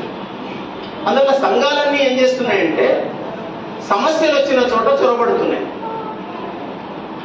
ఇందాక ఇక్కడ మాట్లాడిన మిత్రులకు సమస్యలు వస్తే ఆ సమస్యలు ఉన్న దగ్గరికి కేఎన్పిఎస్ పోతుంది, లేకపోతే కేఎన్పిఎస్ పోతుంది, ఇంకో సంఘం పోతుంది. పోయి ఆ సమస్య ద్వారా వాళ్ళకి దగ్గరై సమస్య వరకు పరిమితమై ఆ సమస్య తీరేదాకా వెంట ఉండి ఇగో ఇట్లా కూర్చొని మనం అన్న ఆలోచించుకోవాల్సిందని చెప్పాల్సి వస్తున్నది. ఈ సమస్య సంఘటన జరిగినప్పుడే కాకుండా ఆలోచనల పరంగా మనుషులు కలుపుకోవడానికి మనం నిరంతరం ప్రజల మధ్యన ఉండాల్సి ఉందని నేను తెలియజేస్తున్నాను. ఇది ఒక సవాలు మనకు. ఈ సవాలు మనకు అర్థమవుతుందా? సమస్యను మాత్రమే మనం అర్థం చేసుకుంటామా? అంటే ఆ ఊర్లో తుక్కుగూడలో ఒక టీచర్ మీద సాయి భక్తులంతా, షిరిడి ఎవరైనా అయ్యప్ప భక్తులంతా డ్రెస్సులు వేసుకొని వచ్చి నువ్వు ఆ స్టూడెంట్ను తిట్టినవు, డ్రెస్ వేసుకున్న స్టూడెంట్ నువ్వు రాయలేదని అన్నావు నువ్వు అని చెప్పేసి ఆ స్టూడెంట్ కాళ్ళు మొక్కించావు. ఆ మొక్కించడానికి ఆ ఊర్లో 50 మంది వచ్చారు. అక్కడ టీచర్లు అందరూ భయపడిపోయింది. అతను దళిత టీచర్. నిజానికి ఆయన కొట్టలేదు, తిట్టలేదు. అసలు స్కూల్కి ఆ డ్రెస్ తోటి పొమ్మని అయ్యప్ప చెప్పినాడా? అది చెప్పలేదని మాట్లాడిన అయ్యప్ప భక్తులు ఉన్నారు, కమిట్మెంట్ ఉన్నాడు. కానీ వీళ్ళల్లో హిందుత్వ భావజాలం పెరిగి వాళ్ళు అటాక్ చేసి అతన్ని కాళ్ళు మొక్కించారు. రాష్ట్రం అంతా ఇది సబ్జెక్ట్ అయింది. అందరం అక్కడికి పోయినాం, సబ్జెక్ట్ చేసినాం. ఇక్కడ నేనేమంటున్నానంటే స్టేట్ ఆఫ్ మైండ్ అంటే కదా మన మైండ్ ఏం ఆలోచిస్తున్నది. మన మైండే రాజ్యమైంది, మన మైండే పురుషాధిపత్యమైంది, మన మైండే మతాధిపత్యమైంది, మన మైండే కులాధిపత్యమైంది. దీన్ని వదిలించుకోవాలంటే మనం ఏం చేయాలనేది నిరంతరం ఆలోచించవలసినటువంటి విషయం. ఈ నిరంతర ఆలోచన ఆయా సంఘాలకు నాయకత్వం వహించే వాళ్ళు మాత్రమే చేస్తే కుదరదు. దాంట్లో సభ్యులు, పాల్గొనేవాళ్ళు, ఇరుగు పొరుగు అందరూ ఆలోచిస్తే తప్ప అది కాదు. కనుక మనం ఈ మీటింగ్లో కూర్చున్నప్పుడు ఎంత సీరియస్గా ఇది అన్యాయమే, ఈ మోసం జరుగుతున్నది, ఇట్లా చేస్తారా అని మనం ఏదైతే ఇప్పుడు ఆలోచిస్తామో దీని మీద నిలబడి గట్టిగా మన చుట్టూ ఆలోచన చేసి చర్చ చేస్తే మన సంఘం విజయం అక్కడ ఉంటుంది. సభలో కాదు, సభ బయట మనం ఈ ఆలోచనను తీసుకుపోవడంలో దాని విజయం ఉంటుంది. అప్పుడు మన చుట్టూ ఇటువంటి సంఘటనలు ఎన్ని జరిగినా ఒకట్లు కాదు 100 చేతులు అడ్డం ఉంటాయి. లేకపోతే ఒకరే తిరగడము, ఇద్దరే తిరగడము, ఆ నలుగురే తిరగడము అనే పరిస్థితి ఉన్నంత కాలం మనం ఇట్లాగే ఉంటాం. కనుక ఇక్కడున్న 100 మంది 80 మంది ఏం జరిగినా మనం ఆలోచనల పరంగా మెరుగుపడి ముందుకు పోతే చాలా బాగుంటుంది అనేది మనం తీసుకోవాలి. ఆ సవాల్ను మనం ఎదుర్కోవాలి. ఇక రెండోది ఏంటంటే ఎక్కడికక్కడ మనం జీవించే చోట కొన్ని వనరులు ఉన్నాయి. ఆ వనరులు లేకుండా మన జీవితాలు ఉండవు. ఆ వనరులు ఉన్నందుకే మనం ఒకటి వచ్చి స్థిరపడ్డాం. మన తాతలు ముత్తాతలు ఎవరో ఏర్పడికి వచ్చిన వాళ్ళు ఆ ఊరు ఒకటి ఏర్పడితే అక్కడ కొన్ని వనరులు అందుకున్నారు. ఏంటి ఆ వనరులు? ఓ గుట్ట ఉండొచ్చు, భూమి ఉండొచ్చు, చిన్న వాగు ఉండొచ్చు, నీళ్ళ వసతి, ఇవి చూసుకొని నిలబడ్డారు. పశువులు పెంచుకోవాలంటే గడ్డి ఉండాలి, మనుషులకు నీళ్లు కావాలి, ఇతర వనరులు కావాలి. ఇవి చూసుకొని ఊర్లు ఏర్పడ్డాయి. ఆ ఊర్లను ఇప్పుడు ఈరోజు ఏం చేస్తున్నారంటే బాగా పెట్టుబడి గలోళ్ళు, డబ్బు గలోళ్ళు, అంటే దోచుకొని డబ్బు పోగు చేసుకున్న వాళ్ళు ప్రభుత్వం మద్దతు తీసుకొని, మనకు కనబడదు, మన ఓట్లతో ఏర్పడ్డ ప్రభుత్వ మద్దతును వాళ్ళు తీసుకుంటున్నారు. ఎట్లా తీసుకుంటారు? తీసుకున్న తర్వాత ప్రభుత్వం వాళ్ళ వైపు నుంచి పనిచేస్తుంది, మన వైపు నుంచి పనిచేయదు. ఓటేసిన మన వైపు నుంచి పనిచేస్తుందా అంటే చెయ్యదు. చేయదనేది మనకు చిత్తనూరులోనే అర్థమైంది కదా. ఎన్ని రోజులైనా మనం శాంతియుతంగా పోరాడుతున్నాం. ఆ పోరాటం నడుస్తున్నది, మనం ఎన్నడూ రెచ్చిపోలే. ఈ సమస్యను పరిష్కరించండి అన్నాం కానీ మనం రెచ్చిపోయి దాడి చేయలే. నిజంగానే చేయదలుచుకుంటే వేరే రకం ఉంటుంది. ఎన్నడూ మేము అట్లా ఆలోచించలేదు. దాన్ని నిర్వహిస్తున్న వాళ్ళుగా దాని గురించి ఆలోచించిన కార్యక్రమాల్లో బయట నుంచి వచ్చిన వాళ్ళు దీంట్లో పాల్గొనలేదు, తప్పని అర్థమైంది అందరికీ. అట్లా జరిగినప్పుడు ఆ శాంతియుతంగా జరిగే పోరాటాన్ని వాడు ఎదుర్కోలేకపోయాడు, అంటే ఆలోచన పరంగా ఎదుర్కోలేకపోయాడు, భౌతికంగా ఎదుర్కోలేకపోయాడు, చాలా ఇబ్బంది పడ్డాడు. పడి చివరికి ఏం చేసిందంటే బీఆర్ఎస్ పార్టీకి ఎన్నికల నిధులు అదేదో ఉన్నది కదండి, ఎలక్టోరల్ బాండ్స్ కొని కనబడి డబ్బులు ఇచ్చి ఆయన ఎంపీ పదవి తీసుకున్నాడు. ఈ ఉద్యమం మీద స్టేట్ తోటి దాడి చేయించాడు. మన వాళ్ళ లోపల ఇంత నెక్సెస్ ఏర్పడుతున్నది, ప్రత్యక్షమైన వల అంటే అల్లుకుంటున్నారు వాళ్ళు అనేది మనకి ఇది ఇంత క్లియర్గా అర్థం కాలే. అంటే వీళ్ళు ఒకటే అవుతారు అని స్థూలంగా తెలుసు, కానీ లేకపోతే మనకు ఈ గద్వాల జోగులాంబ జోన్ పోలీసు ఉన్నతాధికారిని ఆయన పర్యవేక్షణలో మొత్తం అందరినీ దింపి మనల్ని దాడి చేసి అక్కడ బీభత్సం చేసి ఎన్నడూ తెలంగాణ ఉద్యమంలో కూడా ఉపయోగించిన చక్ర అనే ఒక వాహనాన్ని తీసుకొచ్చి దాన్ని తగలబెట్టి మొత్తం ఇదంతా వైలెన్స్ చేసిండు, హింస చేసిందని చెప్పేసి కేసులు పెట్టి ఇబ్బందికరమైనటువంటి పరిస్థితి చేసింది. అంటే రాజకీయాలు, పెట్టుబడి, వసతి గలోళ్ళు అందరూ ఒకటయ్యి అంబేద్కర్ రూపొందించిన రాజ్యాంగాన్ని అమలు చేస్తున్నాం అనే పేరుతోటి ఒక హింసాత్మకమైన పద్ధతులను వాళ్ళు చేసింది. చేయడం వల్ల ఏమైంది, లక్ష్మయ్య జైలు పోవాల్సి వచ్చింది, శేఖర్ జైలు పోవాల్సి వచ్చింది, వాళ్ళు కోర్టు కేసు అనుభవించాల్సి వచ్చింది, ఊరోళ్ళందరూ దెబ్బలు తినాల్సి వచ్చింది. ఇక్కడ రామచంద్ర వీళ్ళందరూ కూడా ఆ ఊరికి 30-40 మందిని తీసుకొని పోయి ఒక ఫ్యాక్ట్ ఫైండింగ్ చేసి బయటికి చెప్పి హైదరాబాద్లో మళ్ళీ రౌండ్ టేబుల్ మీటింగ్ పెట్టి ఇదంతా చర్చ చేయాల్సి వచ్చింది. అంటే ఒక హింసకు గురి కావాల్సిన పరిస్థితి కలిగింది. కనుక మనం పెట్టుబడిని ఎదుర్కోవడం అనేది కూడా మనకు తెలియవలసిన విషయం. ఊరిలో ఉండే భూస్వామి, ఊరిలో ఉండే పెద్దరెడ్డి, ఆ పెద్దరెడ్డికి సహకరించకుండా శత్రుత్వంలో ఉండే ఓ చిన్నరెడ్డి కూడా ఉంటాడు ఊర్లో, ప్రతి ఊర్లో. ఇట్లాంటి ఒక సంక్లిష్టమైన గ్రామీణ నిర్మాణం మీదకి పెట్టుబడితో వచ్చి అందరినీ డబ్బులు ఇచ్చి కొనేసుకుంటున్నామని ఏదైతే చేతిలో పెట్టుకున్నారో వాళ్ళని ఎట్లా ఎదుర్కొంటాం అనేది, ఊరు చుట్టూ ఉన్న వనరులను ఎట్లా కాపాడుకుంటాం అనేది చాలా ముఖ్యమైన విషయం. ఊరి గుట్ట దొరదేలేదు, ఆ భూస్వామి దేలేదు, అక్కడొచ్చి ఊరున్నది. ఆ మన్ను దొరకపోతుంటే మనం ఏమైనా గుట్ట వల్ల కొడుతుంటే మనం ఏమైనా మైనింగ్ చేస్తుంటే మనం పట్టించుకోం.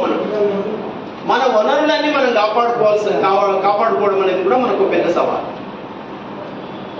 ఆ గుడి మనమే కట్టినాం, దాంట్లోకి రానియాడు ఆయన. ఆ గుట్ట అక్కడ ఉన్నది ఉన్నాకనే మనం వచ్చినాం, ఈ గుట్ట నాదంటాడు ఆయన. కనుక ఊరుమడి వనరులు కాపాడుకోవడం కూడా ఒక పెద్ద సవాల్.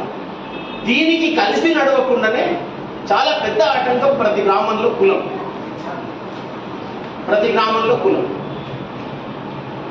ఇది ఒక సవాలు. ఇంకొక సవాల్ ఏమిటంటే, మొన్ననే హైదరాబాద్లో కల్తీ కళ్ళు తాగి చనిపోయింది. ఇవాళ కళ్ళు ఎవరు తాగుతున్నారు? ఎవరైతే చాలా రెక్కల కష్టం మీద జీవితాలు గడుపుతున్నారో ఆ కష్టంలో సగాన్ని కళ్ళుకు సారకు ఖర్చు పెడుతున్న పరిస్థితి ఉంది. ఇది మనం తాగొద్దని ఒక్కొక్కరికి చెప్పుకుంటుంది కాలే, కానీ గవర్నమెంట్నే మనం దీన్ని రద్దు చేయమని అడుగుతున్నాం. దీంతో 2 పనులు జరుగుతున్నాయి. ఒకటి, మన మైండ్ బ్లాంక్ అవుతున్నది. ఎందుకు తాగుతున్నాం అంటే, ఎవరినైనా అడిగి చూడండి, మీరు ఈ బాధలు మర్చిపోయిగా తాగుతున్నాం. పొద్దుగులు కష్టం చేసి వస్తాం, తాగితే పండుకుంటాం. పొద్దుగులు కష్టం చేసిన మనిషి ఇంటి దగ్గర పండుకుంటే, ఇంత కష్టం పడుతున్నా నాకు ఎందుకు సుఖం లేదు, నాకు ఎందుకు కష్టం తీర్తలేదు, వాడు ఏం కష్టం చేసినట్టు కనవాడు, వాడేమంత సుఖంగా ఉన్నాడు అనే ఆలోచన మనకు రాకుండా, ఆ ప్రశ్న మనకు రాకుండా తాగుడును మనకు సాధనం చేసుకుంటున్నారు వాళ్ళు. ఇది సవాలని మనం ఆలోచిస్తామా లేదా నాకు తెలియదు, కానీ ఇది సవాలని నేను అనుకుంటున్నాను. మనుషులు వండుకొని తాగితేనేమో పట్టుకుంటున్నారు, కేసులు పెడుతున్నారు. వాడు అమ్మే దాంట్లోనేమో కోటీశ్వర్లు అవుతున్నారు. తెలంగాణ రాష్ట్రం 35 నుంచి 40 వేల కోట్లు అమ్ముతున్నది ఏడాదికి సారాయి. ఈ 40 వేల కోట్లు మనకి ఇస్తున్న పెన్షన్లు ఏవి లెక్కలేసినా సరే ఊరికి వచ్చేది అది పోదు. కనుక ఈ లిక్కర్ కూడా మన గ్రామీణ ప్రజలు ఐక్యం కాకుండా, ఆ కులంలో ఉన్న వాళ్ళు కూడా ఐక్యం కాకుండా చాలా తీవ్రంగా అడ్డుకుంటున్నటువంటి పరిస్థితి ఉంది. ఇది ఒక సవాలని మనం అనుకుంటున్నామా లేదా ఆలోచించాలని నేను మనవి చేస్తున్నాను. ఎందుకంటే మనం మన పిల్లలను మనం మొత్తం సంసారాలను నాశనం చేస్తున్నది. ఇబ్బంది పెడుతున్నారు. ఇవాళ ఈ హింస పెరిగి పెట్టుబడి జోక్యంతో పెరిగిన హింస, భూస్వామ్య జోక్యంతో పెరిగిన హింస, భూస్వామ్య జోక్యంతో జరిగిన హింస గురించి ఒకసారి మాట్లాడేటప్పుడు నేను వలస పోకండి అని చెప్పిన కొన్నిట ఊర్లో. ఎందుకు పోతారు మీరు, పోవద్దని చెప్పి. పోవద్దంటే ఒక ఆయన అక్కడి నుంచి పసలు గారు మలుపుకుంటూ వచ్చాడు. ఆయన ఏమన్నాడంటే నువ్వు వలస పోవద్దంటావు, ఈ ఊరి భూస్వామి ఇది గుడుచుకుంటూ కూర్చోవాలన్నా అన్నాడు. ఆయన ఓపెన్గా అన్నాడు, నేను అట్లా చెప్పడం లేదు. అంటే భూస్వామ్యాన్ని తెలుసుకోవడానికి మేము వలస పోతున్నాం అనేది ఆయన చెప్పదలుచుకున్నాడు. కానీ వలస పోవడం అట్లా పోతున్న క్రమంలో మనం ఏదైనా పెట్టుబడి చేతిలోకి వెళ్ళిపోతున్నాం. హైదరాబాద్లో ఏం జరిగింది, మొన్న నారాయణపేట ప్రాంతానికి సంబంధించిన ఒక జంట ఇద్దరు పోయింది. ఆయన అక్కడి నుంచి బొంబాయి కూడా పోయాడు. ఈమె పిల్లలు పెట్టుకొని తల్లి హైదరాబాద్లో ఉండాల్సి వచ్చింది. ఆయన బొంబాయి కూడా పోయి పనిచేసి వచ్చిండు. ఈ క్రమంలో ఆమె ఒక యవ్వనంలో ఉన్న స్త్రీ ఇంకెవరితో సంబంధాలు వచ్చినాయి. ఈయన వచ్చిన తర్వాత కూడా ఫోన్లు చేస్తున్నా చూసి ఆయన తాగి ఈ మామూలుగా ధైర్యంగా ఇచ్చేయలేక మరి తాగి గొడవ పడ్డాడు. పడితే ఆమె ఆ రాత్రి పూట ఆయన మీద కూర్చొని ఆయన చంపేశాడు. ఆయన చంపిందా. ఇంటికి తీసుకొని వచ్చిన తర్వాత మెడ మీద ఘాట్లు ఉన్నాయని చెప్పేసి తమ్ముడు గుర్తుపట్టి కంప్లైంట్ చేస్తే నేను చంపినానని వచ్చాను. దీంట్లో మనకు సడన్ గా ఏం కనబడుతుంది, ఆమె చంపిన దోషిలాగా కనబడుతుంది. కానీ వాడికి ఊర్లో పని లేదు, భూమి లేదు, భూమి ఉంటే నీరు లేదు, వాడికి చదువు లేదు. కానీ ఒక సహజంగా పెళ్లి జరిగింది, వలస పోయిండ్రు. ఒక చోట వలసలో బతికెళ్ళ లేదు, ఇంకో దగ్గర పోయిండ్రు.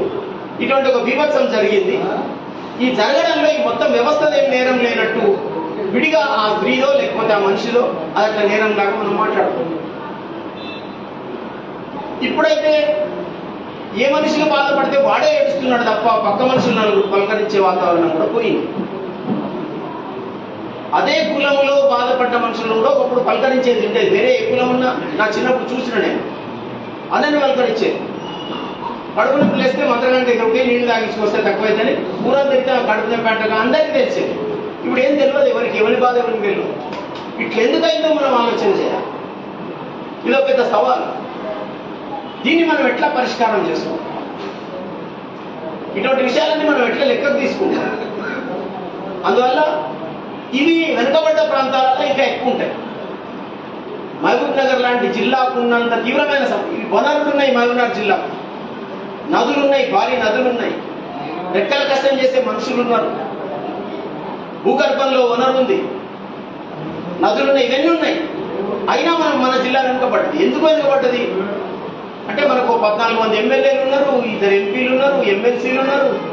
ఇటువంటి ఒక పరిస్థితి మనకు ఉంది. ఎందుకు ఉంది అనేది కూడా మనం ఆలోచించాలి. అయితే ఇందాక మిత్రుడు చెప్పినట్టు, వెంకటదాస్ గారు చెప్పినట్టు, భిన్నమైన విషయాలలో పోరాడే మనుషులందరం కూడా, పోరాడే సంఘాలన్నీ కూడా ఆయా కార్యరంగాలలో పనిచేయవచ్చు. కానీ ఒక మొక్కలమైన సందర్భం అంటే తీవ్రమైన సందర్భం వచ్చినప్పుడు మనం అందరం ఒక గొంతుగా నిలబడవలసినటువంటి అవసరం ఉంది. ఎందుకంటే మనం ఎదుర్కోవాల్సింది భూస్వామ్యాన్ని, మనం ఎదుర్కోవాల్సింది పెట్టుబడిని, మనం ఎదుర్కోవాల్సింది రాజకీయ అధికారాన్ని, మనం ఎదుర్కోవాల్సింది మన మీద దాడి చేస్తున్న దుర్మార్గమైన శక్తులను. కనుక వాళ్ళను ఫిజికల్గా ఎదుర్కోవడం అనేది మనం ఎంతమంది